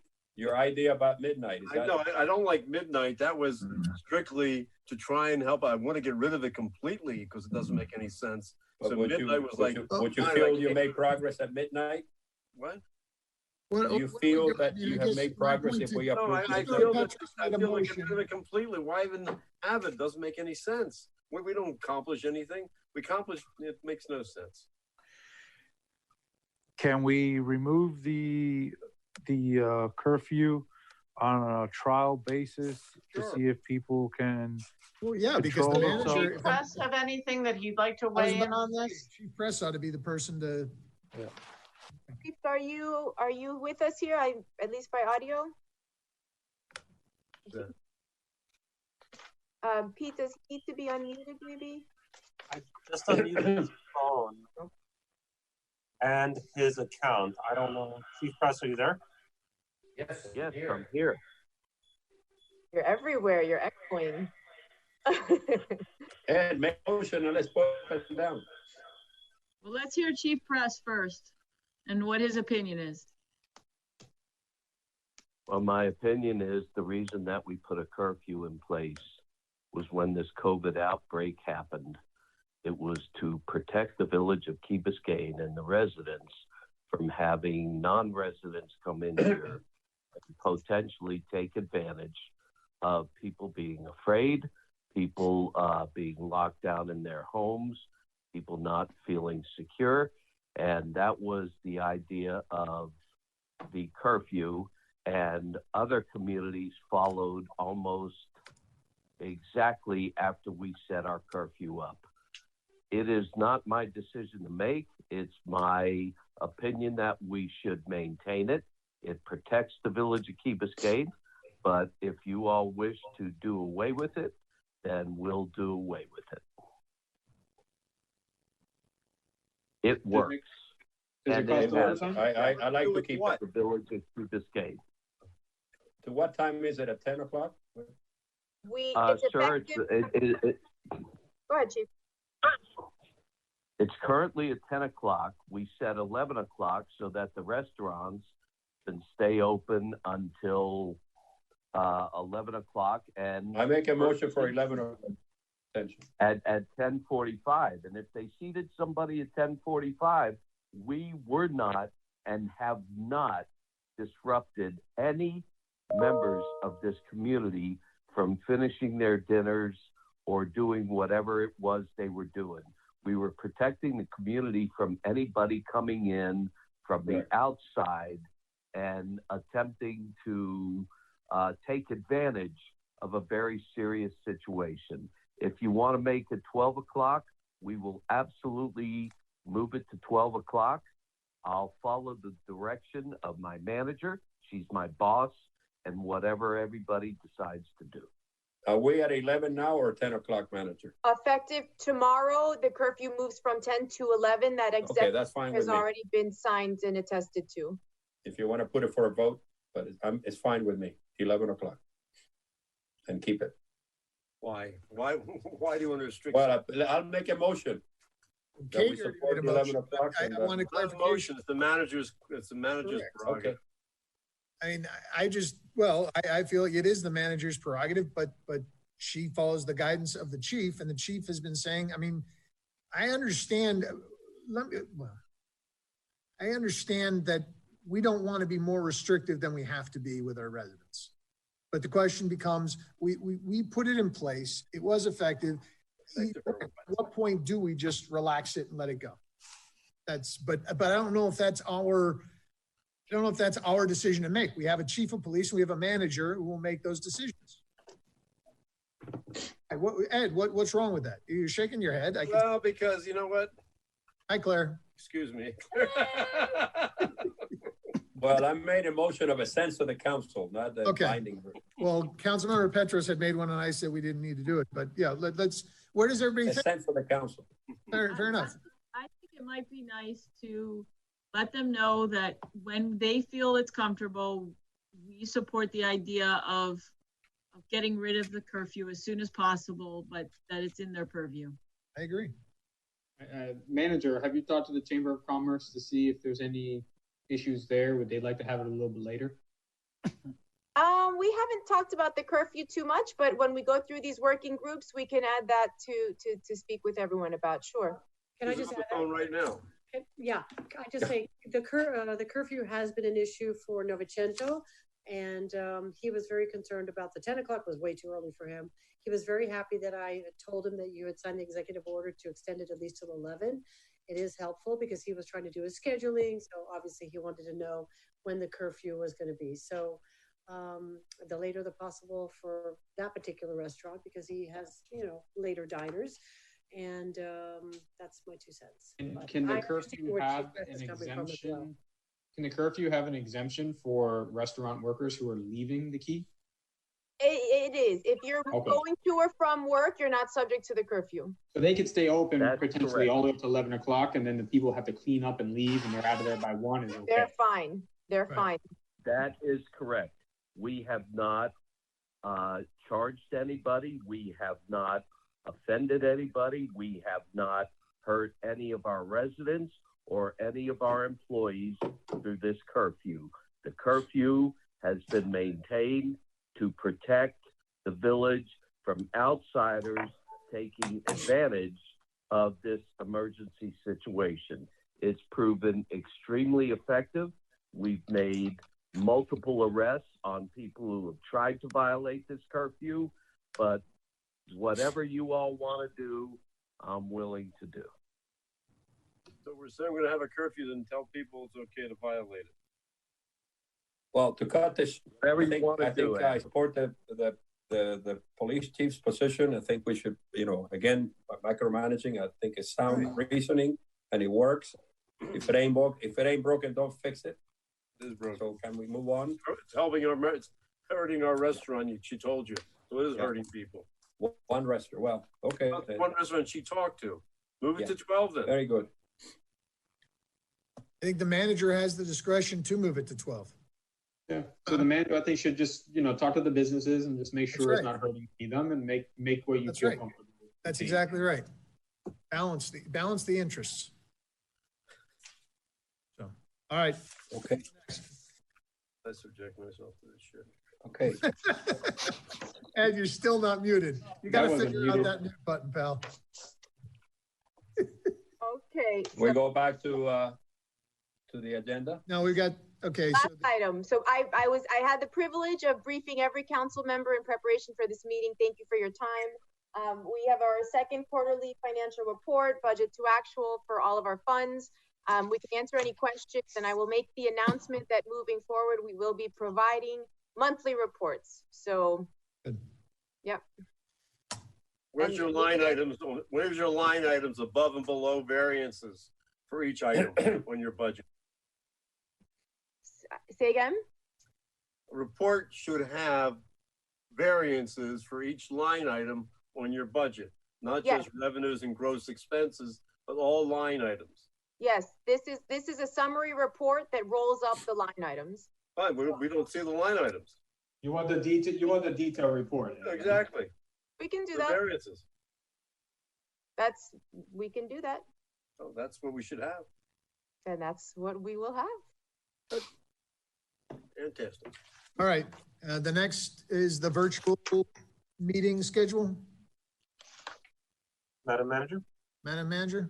Oh, so an ask from the council, there was an ask to me by a few council members to try to lock in how long we're going to be in the virtual meeting space so that folks can plan accordingly. I have no preference. I just wanted to be the avenue by which you could speak about this topic.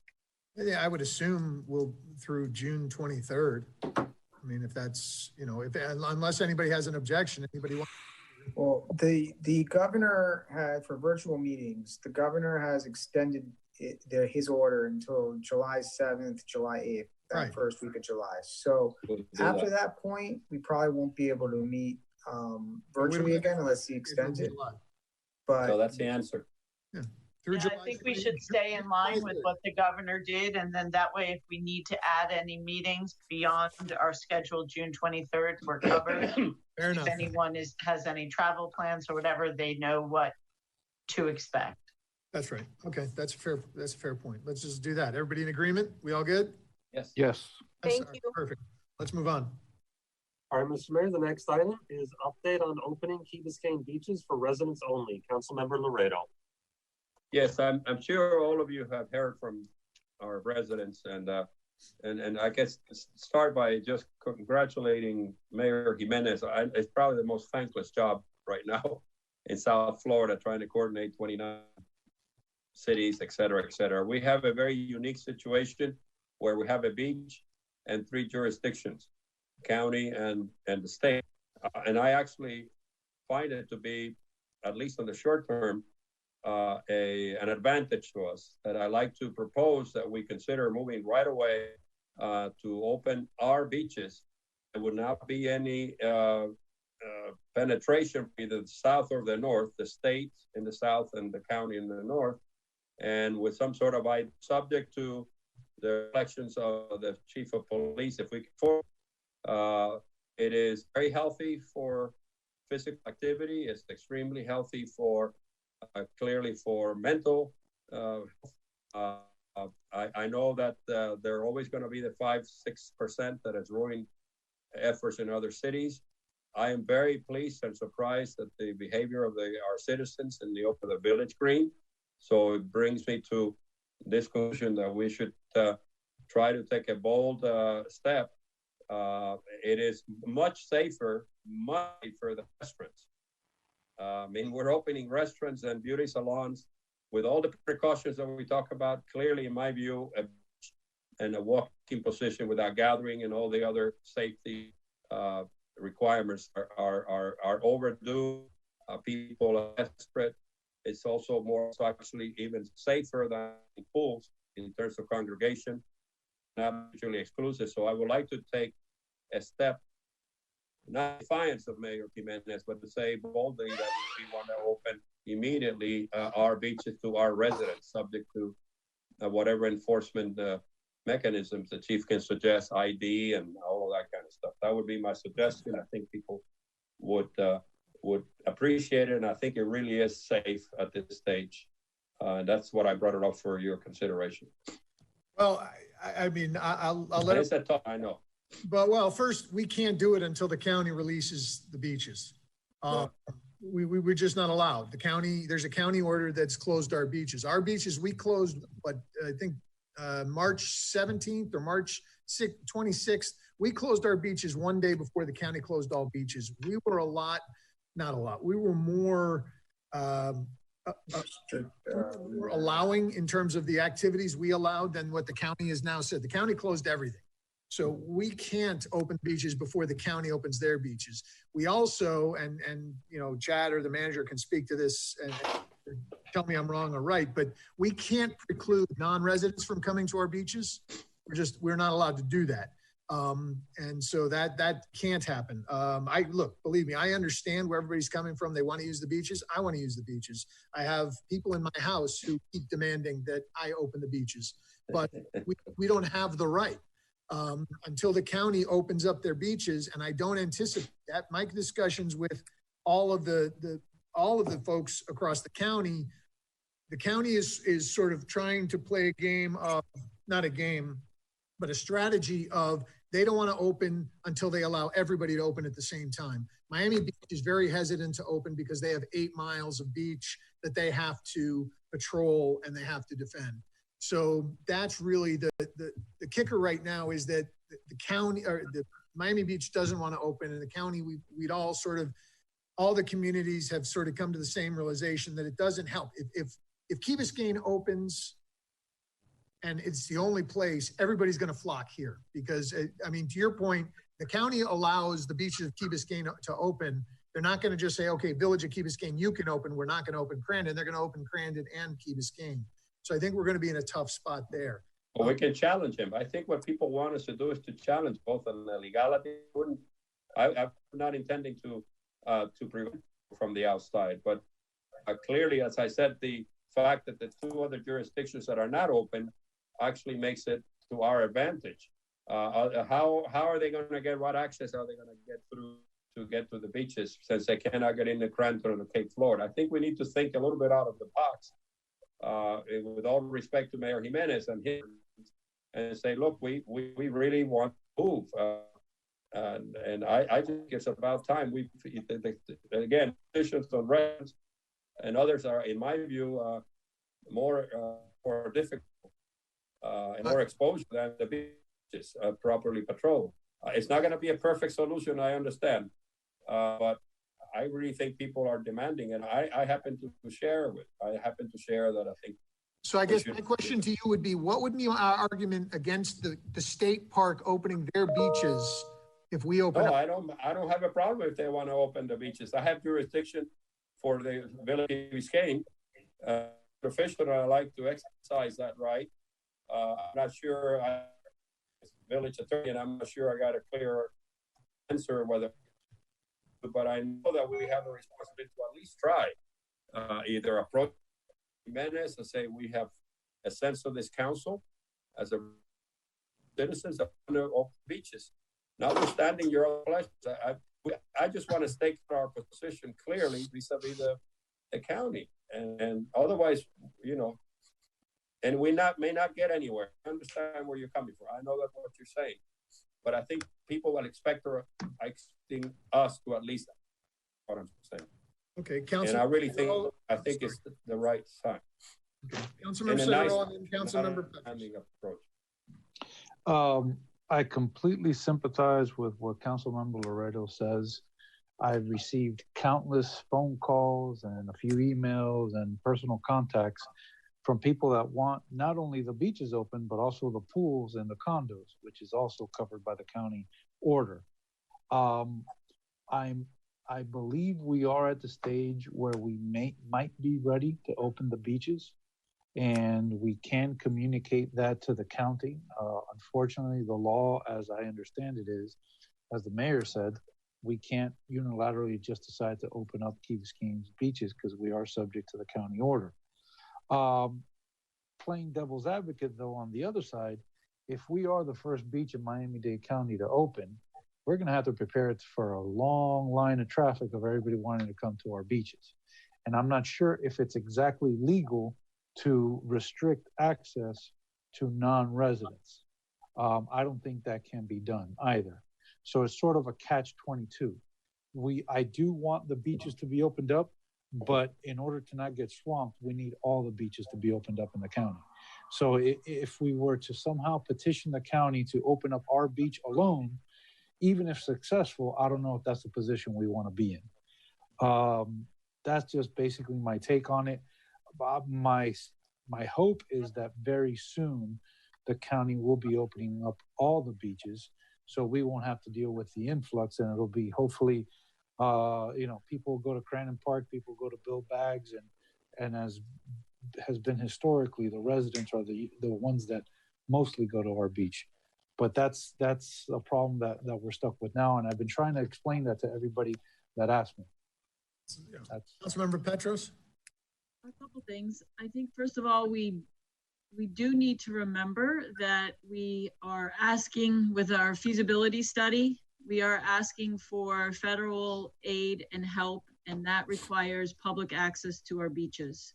And so that's an important thing to remember when we talk about how we want to ask for things with our beaches. And I completely understand why our residents feel like they should be able to go out there, and it would seem very safe. It's a much wider sidewalk than any sidewalk on the streets. Secondly, I would like to know, when people are talking about opening up the beaches, whether or not we can be asking for a phase-in, because our island is so vulnerable to the fact that we have the county park and the state park on either end. So it could end up being an absolute inundation when they start opening beaches. And if it happens all at one time, I think we have to be very cautious and careful of that. And I would like to ask that you try to figure out if Mayor Jimenez would be willing to do some type of phase-in for our community for that very reason. And then lastly, I just want to remind all of us that literally yesterday was the first day that we opened things in the commercial districts. And at the very least, we shouldn't be making any changes for another 2 weeks until we see what the impact is of this slight loosening of our procedures.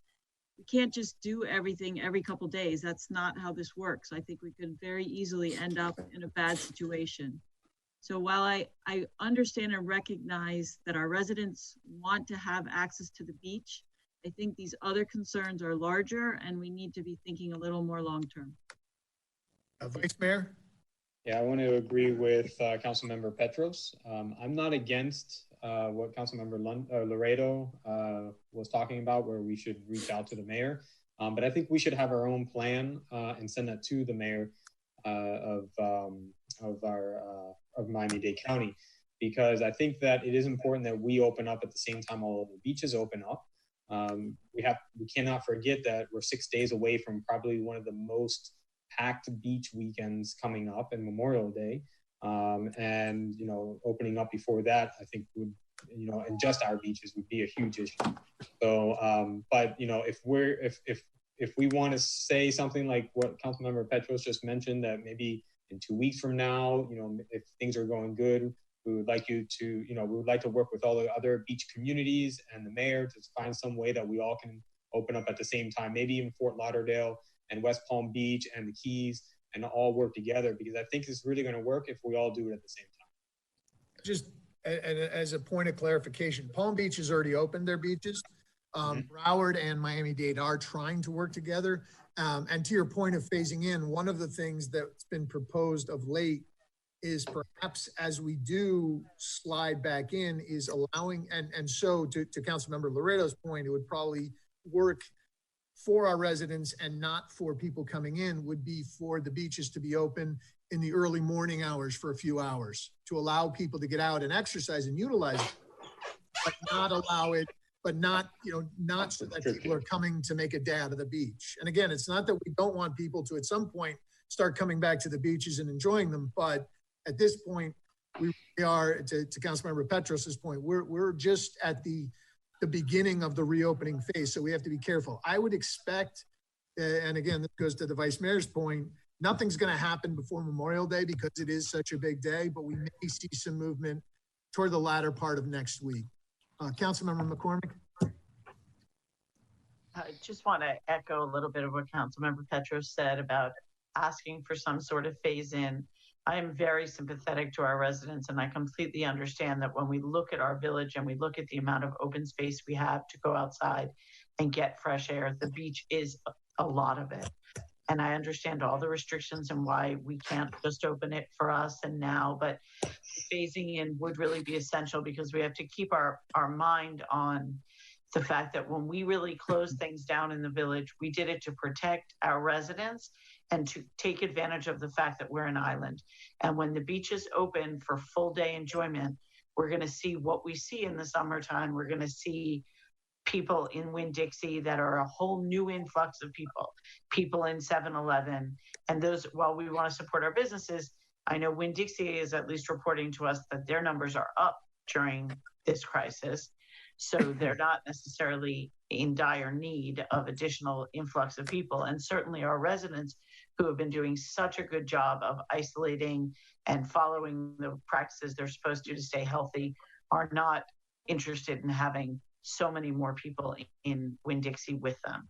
So the phasing in would possibly be, if there's any kind of lobbying we can do on that front, be a way to really address the needs of our residents while keeping our eye on that bigger picture of keeping our island safe as much as we can. Mayor, if I could add something, a couple of things. One, the Broward County Mayor did publicly announce that he wants to open up the Broward beaches May 26th, right, which is the day after Memorial Day. The Miami-Dade County Mayor has said that he wants to coordinate with the Broward Mayor. So I think that starts to give you somewhat of a timeline. The one thing that the county has said over and over is that cities can be more restrictive than the county. So in the event that the county were to open the beaches, I anticipate that we still could regulate the uses on our beaches to protect, the public, similar to what we did before by not allowing gathering, but instead allowing people to exercise and traverse the beach and the like. So that's something that, we can obviously look at depending on what happens, but I think the mayor's correct that next week you'll probably see a lot more movement after Memorial Day on the issue. I just want you to know I really like the idea of a morning only opening. I thought that was a great idea. It was actually somebody, I forget if it was Bal Harbor or where it was, but they were the ones who brought it up. And the concern for some communities was, enforcement. But I believe the manager can speak to this, but there have been discussions internally where our folks are saying, we could handle that here on the Key. So if we do get that opportunity, I think it'd be a good first step to move forward with. And we cannot do that on the county, in your view. Correct. We can't move until the county moves. And there are just so many points. I mean, Councilmember Petros, everybody's bringing up these points, public access. I think it's a great, just understand we're trying to secure the Army Corps of Engineers taking over our beaches. And one of our big points is, hey, look how public our beaches access is. And it's tough to say, no, hey, only residents.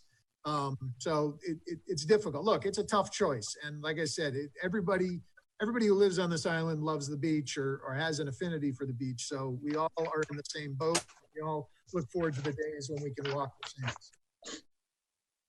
But to be clear, Mike, it's not that it's a tough choice. I mean, it isn't our choice. No, it isn't our choice right now. It isn't. No, absolutely. That's right. Okay, next. Next item, Mr. Mayor, is status of closures of swimming pools in multifamily properties. Vice Mayor Moss. This is a very similar item to the previous item. Right. I did not think about this, but I had a conversation with some people, and I realized that there are people who actually need to use the pool in order to stay healthy. They are not able to run. I mean, when I pulled muscles in my back, I could not walk. But when I got in a pool, I was able to actually heal much better and much quicker. And I've heard that some condominiums have removed people from exercising in the pool, and it was due to the county restrictions. I know there has been some clarifications on this. So I wanted to bring that forward as well. You know, I think that one of the ideas was that the county, if there's an actual prescribed from a doctor, a prescription that you can use the pool, it will override the restriction from the county. However, the building can still make the decision on whether to open the pool or close the pool on their own. So that is already allowed. I think that for me, a pool is actually a much safer place to be in that environment. It has chlorine in it, and none of these viruses can actually live into this chlorine. So once you jump into this, it's pretty much you know, dead once it gets into the pool. At least my understanding of it. So you know, I thought that maybe, you know, we could give direction to our manager or the mayor to, you know, voice some information, some of our ideas of where we might stand on this to our mayor of the county, to allow exemptions for exercising in pools, to let that open up. Because I think right now we do need to focus not just on preventive care, but we need to really look at making sure that people are staying healthy too, because that helps fight the virus on top of it. And I think that opening up pools for exercise use is actually a good thing. So I want to kind of see where the council can stand on this, and maybe we should write something over or give a call to the county mayor and tell him what we think and let him make the decision on that. Well, okay, so this is another conversation having about pools, because, and I will tell you that I was very much in favor of actually allowing this a while back, because I to your point, we have a lot of residents, a lot of older residents and younger residents who need the pool to exercise. It's important. And it was interesting how much, you know, there was a minority of us who wanted to see the pools opened up to allow the condos to regulate the pools. Unfortunately, to this point, there hasn't been a lot of support for reopening the pools. I think it's grown to what Chad was just saying. I think you'll see some movement next week from the county on this. I have, you know, I've sent their office. We talked about this. I mean, this is a month and a half ago, I guess, is when I brought it up, maybe a month and a half ago. So it is a point. It's certainly, I'm hoping that we see some movement shortly on it. And the manager, I think, has probably been having same calls with the managers of the municipalities. So I believe that will probably be in the next phase when they do allow people to utilize the condo pools. And as you say, it'll be up to the individual condominiums to determine who's allowed to do what in their communities. Do we have to pass a resolution at this point for what Brett said? Brett said that you're allowed to use the pools if it's medically dictated. Do we have to pass a resolution to that or anything? No, the county attorney issued an opinion saying that if you have a prescription use for the use of the pool, that you're allowed to use the pool subject to the condominium allowing. Oh, you are? Yes. For if you have a prescription, yes. Right. Okay. That's important. I think some of our residents didn't realize that. Well, the question was asked by our some of our residents. Right. And yes, I think that came out April 14th, around that time frame was when one of our condominiums received it. Okay. Yeah. Councilmember Segurola? Just echoing, I'm all for the opening of the condo pools under the purview of each condo association, because unlike the beaches, the condos are private property. They can restrict access, so you won't have a flood of outsiders there. So the risk of congregations is a lot smaller. But I would just ask the manager, as you stated, that if we have some movement from the county in the next week or so, that we liberalize the rules for the pool as much as possible, as quickly as possible. Yeah, right now we don't have anything in place that's any more restrictive than the county for the condos. Councilmember Petros? I was also not aware, and I was going to ask about the fact that if you have an order that you can use those pools, is that something, Andrea, that you could put out tomorrow so that if people are unaware of that, that they find out that they can actually use the pools if they have a medical need to do so in a doctor's prescription? Sure. Chad, you have official language that we can use? Yes. Yeah. As long as the building agrees to it. I think okay, yeah, I'll forward it to you, but, yes. I'm Yeah, saying, actually, it was one Chad, of could our. you forward it to everyone? Sure. It's one of the condominiums in the village reached out to the mayor's office and the county attorney gave the opinion. I can forward you the county attorney's opinion on it. Yep. So just to clarify, there's 3 different levels here, right? We can keep it the way it is. We could open it up to exercise only or open it up completely, just for a stance. Not that we can do it, just our stance of what we think that should be done. Because I think that if the mayor is putting together a plan right now to make this, I think we should voice to him what would we like to see in the next phase. Would we like to see everything open up in the pools, or would we like to see at least exercise, if not everything, but at least let them know, and we can reach out to them, just so that because it may not be included in the next plan, and then we're kind of like, shoot, we should have said something. Leave it up to the pool owner. Councilmember Cigarola? I was just going to say that I think we should do something similar to what we did with the construction, that we should liberalize the rules, but also leave it up to each association on how to best deal with their building, since they know their building best. My understanding is always like that, because it's a private property. They can shut down their pool no matter what for any reason. So it's always up to them to make that decision. Well, I've also seen opinions that say that if a condo shuts down amenities without the proper I don't know, legal backing, then it can be considered a taking from the owners, and it opens them up to liability. So that's why I would create that caveat of just giving them the protection of, if under the COVID emergency, if an association believes it is safer to not open up their pool, leave that to their discretion. Fair. If I heard Mike correctly, you've already stated that you would be in favor of opening up these pools under the discretion. So I think that message is already getting to the county. Am I correct? Well, I'll reiterate when I talked to the Mayor Jimenez's office again. But yeah, it's been conversation. Again, this is about a month and a half ago when we had the real conversation, or maybe it was just a month ago. But it was met with no, we can't because of enforcement. And again, our situation is different. But I think we'll see a relaxation next week.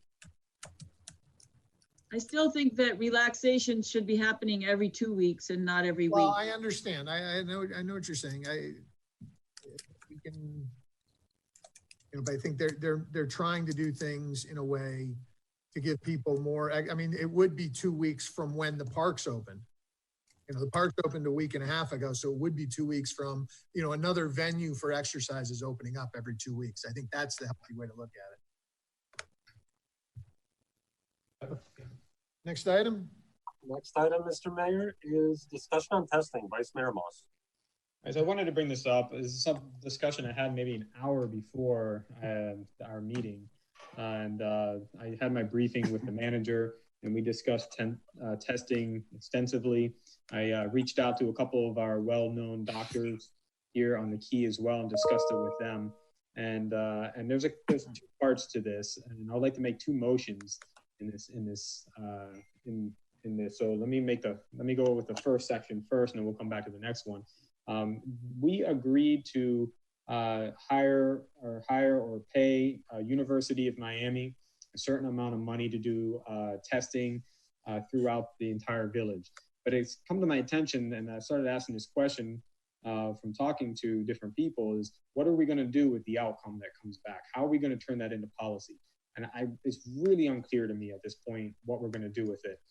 So I would actually like to make a motion that we go ahead and vote not to move forward with Miami, and we move in a different direction, which will be my second motion.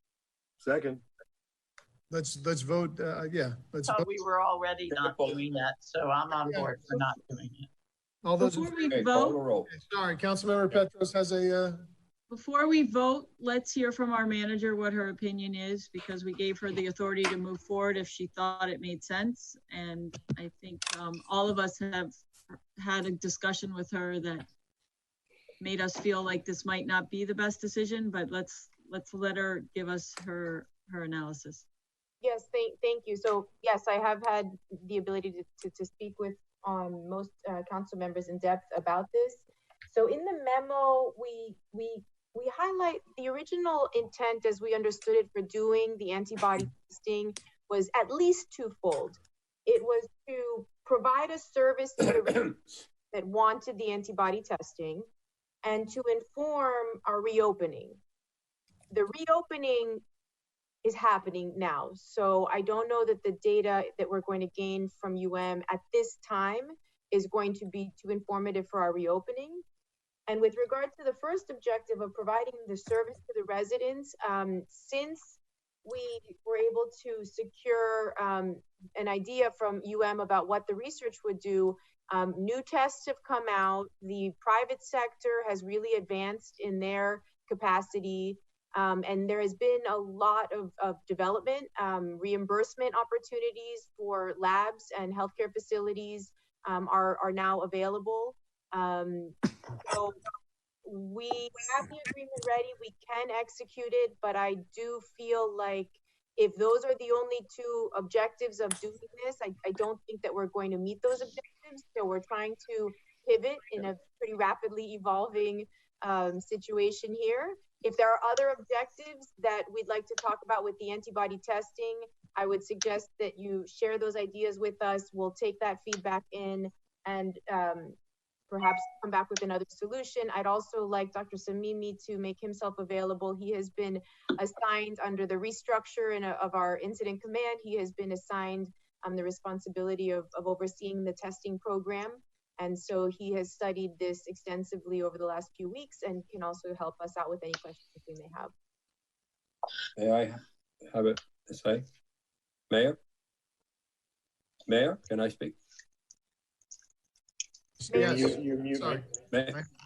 Apologies. Mayor, in the spirit of supporting private sector and in the spirit of helping local businessmen, business people, Ethos Pharmacy is doing this testing in the private, and they're already. Have you looked for statistics? They post actually. Okay, they're over $1,000, and they're doing it, and people, including myself, pay $1,000 and get it done. And I thought you gave me a shorter answer when we met in private that you would not be in favor of supporting this expenditure for $4,000. I second the motion to cancel that at the time. Might have been a good idea. Second, we have it. Brett made the motion. Ed seconded. Let's take a vote then. Yeah. Excuse me. I have a quick question of procedural. Councilmember Segurola. I'm for this, but procedurally, Chad, and you tell me, can we make a motion on an item that was added to the agenda without being previously noticed? The item was added to the agenda before we had public comments, so people would have had an opportunity to comment on it, I believe. So you can do it without publicly noticing it? Yes. 48 hours? Yeah, yes. I mean, so long as it's part of the agenda and people have noticed public comments are before that point, that's okay. But pursuant to our rules, obviously we're in an emergency circumstance, so that's a finding that you usually need to make in order to vote on a discussion item by motion, and then it would have to be by roll call. That's fine. Okay. Roll call. Roll call. Let's go. Come on, Pete. All right, I have a first and a second on stopping. Motion not to move forward with UM for further testing. Councilman, Mayor Denny. Yes. Repeat that again, Pete. A motion not to move forward with the testing. How about just a motion to cancel? Testing. So it's not all testing though, just the serious. Just the UM. The Contract UM. with UM. The $40,000 plus the, I think the air filters, I think it was another This was never $7,000. in. There's we're never in, Ed. Let's just keep that. We're canceling the UM testing. Good The enough. UM research study, okay? Because that's what it was. Good, okay. All right, let's go. All right, Mayor Denny. Yes. Councilmember Laredo. Yes. Councilmember London. Yes. Councilmember McCormick. Yes. Vice Mayor Moss. Yes. Councilmember Petros. Yes. And I just Councilmember want. Sorry. Go ahead. I'll say it after. Councilmember Sorry. Segurella. Yes. Motion carries. I just wanted to advise the council that, the village hadn't actually executed the agreement. So. Right, but we were just so you're all aware. Okay, and what was the next? So- what was your next motion? So my second motion is that I think that we need to be focusing on containment. We need to be focusing on the testing side. And I think we need to open up the testing to everybody. And we need to be able to do contact tracing. I know that we brought this up in previous meetings, but I think this is where we're actually going to have more of an effect. And I spoke about this to different doctors, and actually they're the ones who actually brought it to me, that this would be the most effective way to move forward. So my motion would be that we start to open this up and do contact tracing as well, to anybody who wants to be tested as we start opening up everything. I'll second the motion, and then Councilmember Petros wants to speak. Some of the information that I have received is that there is people out in the private sector that are starting to offer these tests, and it may not be necessary for the government to be expanding what we're currently doing. My understanding is we've definitely been meeting demand with the 2 days of testing, the viral testing so far. And I think the other thing is we have to rely on people self-reporting their contact testing or contact tracing, excuse me, because it's not something that we know who these people are. So for government to be in this position and to effectively enforce that, we can't. But we can heavily suggest and tell people that's best practice, similar to other things that we've done. But it may be that the private sector can do this, and there's reimbursement out there where people aren't going to have to pay any money to these entities when they go there. And it would allow our village administration to focus their energies on all the other aspects of this pandemic. So I would personally like to see whether we need more demand before we decide to expand the testing that the village has authorized so far. Councilmember McCormick? I'd just like to add on to what Councilmember Petros said. We heard at the beginning of this meeting during public comments, Dr. Simon was talking about the different private sector availabilities for testing on the key now or in the near future. And I wonder if there's some way that we could incorporate into our communications, maybe a box with the information of where people can find that to help facilitate people going and finding the private sector testing. Vice Mayor? Yeah, I might be wrong about this, but my understanding, when we're talking about testing, there are different types of tests. So my conversation with them were about the antibody test that is being privately done, as being covered by your insurance or the CARES Act that has come out. So the problem about antibodies is that it tells you have antibodies. Nobody knows yet if it's immunity, if that, and everybody's assuming that because you have antibodies means you're immune, which is also very dangerous in itself. But finding out who is infected, especially ones that don't have symptoms, is I think even maybe 10 times more potent at this point to try to contain what might be spreading. And for sure, I'm almost positive, at least in my assumption, that we're going to go back up as we open up. So, and also with the discussions with the doctors, is interesting that when people want to come and get the swab done, a lot of the doctors don't want you to come. They don't want you even in their practice because you may have a symptom and they don't want you around. But when you go to do an antibodies test, usually you don't have a symptom. You're out there, you just want to check and stuff. And a lot more doctors and medical practices are doing the antibodies, but not doing the swabs. The swabs I heard are much more expensive as well. So again, I don't know if we're needed or not. Councilmember Petros, I completely understand what you're saying. If we're not needed and people can get the swabs themselves, excellent. But we have to keep in mind that it may be much more difficult to get the swabs. And I think it's much more effective right now to be doing the swabs than the antibodies. Can I speak?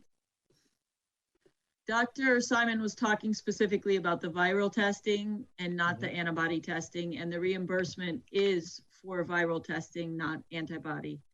The antibody, if we were to start doing antibody testing, it would be for a different reason, which is to get an understanding of how many people have been exposed and basically how vulnerable we are as a community to potentially having a future outbreak, fully understanding that we still don't know for sure that antibodies will protect you from getting it again. My understanding of the antibody test that's happening at Ethos, and Luis, if you had it, it's a pinprick. It's not the blood drawn method, which is the one that's considered better than a pinprick right now. The reliability of all of these is not great. And even obviously there's some flaws in the viral testing. Every physician that I've spoken to said the most important thing for our community is to not change our habits based on any of this testing. So I agree with you that the viral testing is the most important right now as far as our ability to contain whatever is, it may or may not be out here, and any changes that we make and how that impacts our community. So I do like that we have the 2 days of testing. If we found out that that wasn't meeting the demand, I think our manager would sort of immediately ramp this up. But I don't see a need to change what we're doing. And I'm hoping that our government can phase out of this as the private sector has great reimbursement and people can get to those places without us having to expend resources and time and effort in it. Sorry, that was long-winded. No, that was good. Councilmember London. Yeah, I'm one of the people who was pushing testing in the beginning. A tremendous number of people wanted testing. I think they had a petition, 1,400 people signing it. And we've done a lot of testing on a limited number of people, over 65, compromised immune systems, etc. But also, if we can have someone else do it, it's not going to cost us anything. And the members of or the residents of Key Biscayne can do it easily, then I agree. Well, let the private industry do it. There's no reason us to continue doing it. Would you guys be against charging? I'm sorry? Would we be against charging each person $75? Well, I don't think they need to pay. Well, somebody's going to pay though. If I could, I'd just like to address Councilmember Moss. Presently, there is an opportunity for people who don't meet the criteria to pay $75 to have the test taken. Can you repeat that? No. There we go. Yeah, I just wanted to speak to what you were saying, Councilmember Moss. Presently, there is an opportunity for people who don't quote unquote meet the criteria to pay $75 to take the test if they have a reason to believe they need the test. And that's true. So that's already out there and in place. Okay, but is that through the CARES Act? Who is speaking? That's Dr. Shamimi. He's our CRO. Chief Resiliency Officer. I wonder if we'll more on this or not. So I need to get off. Do we have a motion or just a discussion? Motion on the floor. What is the I'm sorry. The motion on the floor was by Vice Mayor Moss and seconded by. I seconded it so we could have the discussion. Right. I mean, where are we? I'll make an amendment to my motion to add to have people pay for it. and we continue doing the testing. Doing that now. Yeah, but they're not I'm paying. sorry, Brett, can I just ask why? If people can go and pay and do it privately, like I fully understand why we did this in the beginning, and I think it was a wonderful service, and I'm so proud of how our community reacted in the early weeks, and I think our numbers reflect the actions we took. But I think right now we're all sort of trying to figure this out, and it's, I think, above us. I feel like none of us are public health officials. I think that we're raising really good concerns. Have we gotten to a point where we no longer need to be putting money towards testing? And maybe the right move for us is to say we would like for the manager to consult with our public health people or the medical director and our fire chief and see exactly where we are now, what the options are, and if we actually do need to continue to offer this service. I just feel like we maybe need to be making more of an informed decision. No, I'll remove my motion. I think you're completely right. If we're going to charge $75 anyways, at the end of the day, we're not doing anything. All we're doing is reimbursing the foundation. And if they're going to charge $75, they don't need us anymore anyway. So basically what we're saying is that we're only going to support up to the amount that we were. And if the foundation wants to continue it and charge, they can. And it's up to them. I mean, I would like to add that I don't think we need to change anything right now. I think we need to have a natural phase out if possible, because we don't want to shut something down. We want to make sure that the private sector is able to do this, but we don't need to make any changes at this point. And I think we can leave it in the hands of the village administration. All right, so there's no motion on the floor. We can move on to the next item. Move on. I do need to make one announcement about the testing. So I realized as we were having this discussion in our COVID confirmation agenda items, the total number of drive-through tests that have been conducted through the village is 742. I have not received any invoice yet to determine of the 742 how many of those tests were consistent with the council directive. So assuming the worst case scenario that all 742 tests were consistent with the council directive on the expenditure report, that would increase the testing line item reimbursement to the Key Biscayne Community Foundation from $37,500 up to $55,650. Just to be, it lessons learned from earlier tonight on disclosure. So thank you. All right. If we keep it as is, we're going to continue reimbursing more tests for those who are 65 and over and presenting the symptoms. The arrangement we have, correct, Mayor. So the arrangement we have is that the village has been has agreed to reimburse for tests that are consistent with the council criteria. Right. So currently it's CDC, so 65 and older with symptoms or otherwise immunocompromised, and contact tracing. The question is, if I could ask, that's reimbursable, we're thinking, right? With FEMA funds? I believe that it is reimbursable with FEMA funds. I do believe so, yes. We have to apply, but. And the question is, if what Councilmember Petros said, that now people can go and get their testing and either the insurance covers it or the CARES Act covers it or whatever, why are we paying for it anymore? But my understanding is that you actually need a doctor's prescription in order to then be able to go to a facility like Quest and get tested. I mean, I don't know that it's as convenient or easy as you might think it is.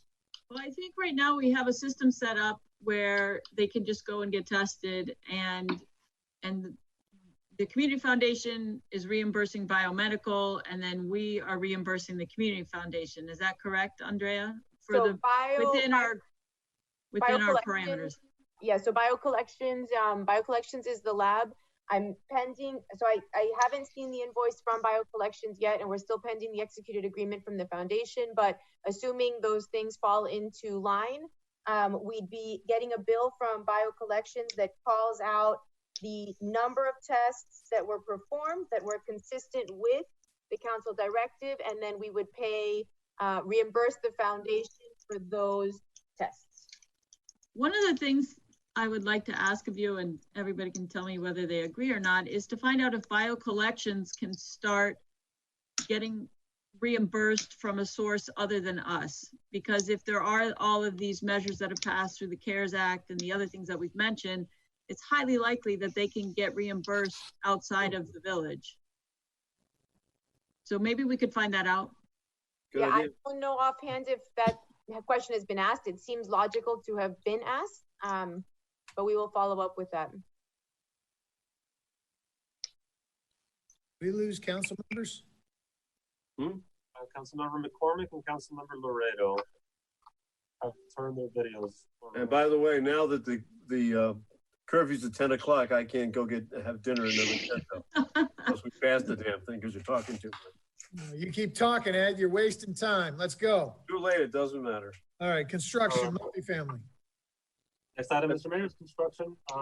Discussion on multifamily construction. Councilmember London. Yes, initially we said you couldn't have any kind of construction in multifamily structures because of the COVID-19. And then we realized that, people working outside were any different than working outside in single family homes. At the last meeting, we changed that. And so now we're saying you can't work inside. And I think basically we're really getting involved in things we shouldn't be involved with. It should be up to the individual condominium to decide who's going to work there. They can set the rules. They can let the people do it. To have them, you're shaking your finger at me. Is that Pete? Oh, okay. If basically they can determine who can work there, what precautions they have to take, other than the standard precautions required by the government directives. So my motion or resolution or whatever else is necessary is to let the construction in condominiums or multifamily, I should say, be up to the individual condominiums. They should not have to submit things to us with their safety plan, and we come back and get involved and create more bureaucracy for nothing. That's it. Any seconds somewhere? Council Vice Mayor.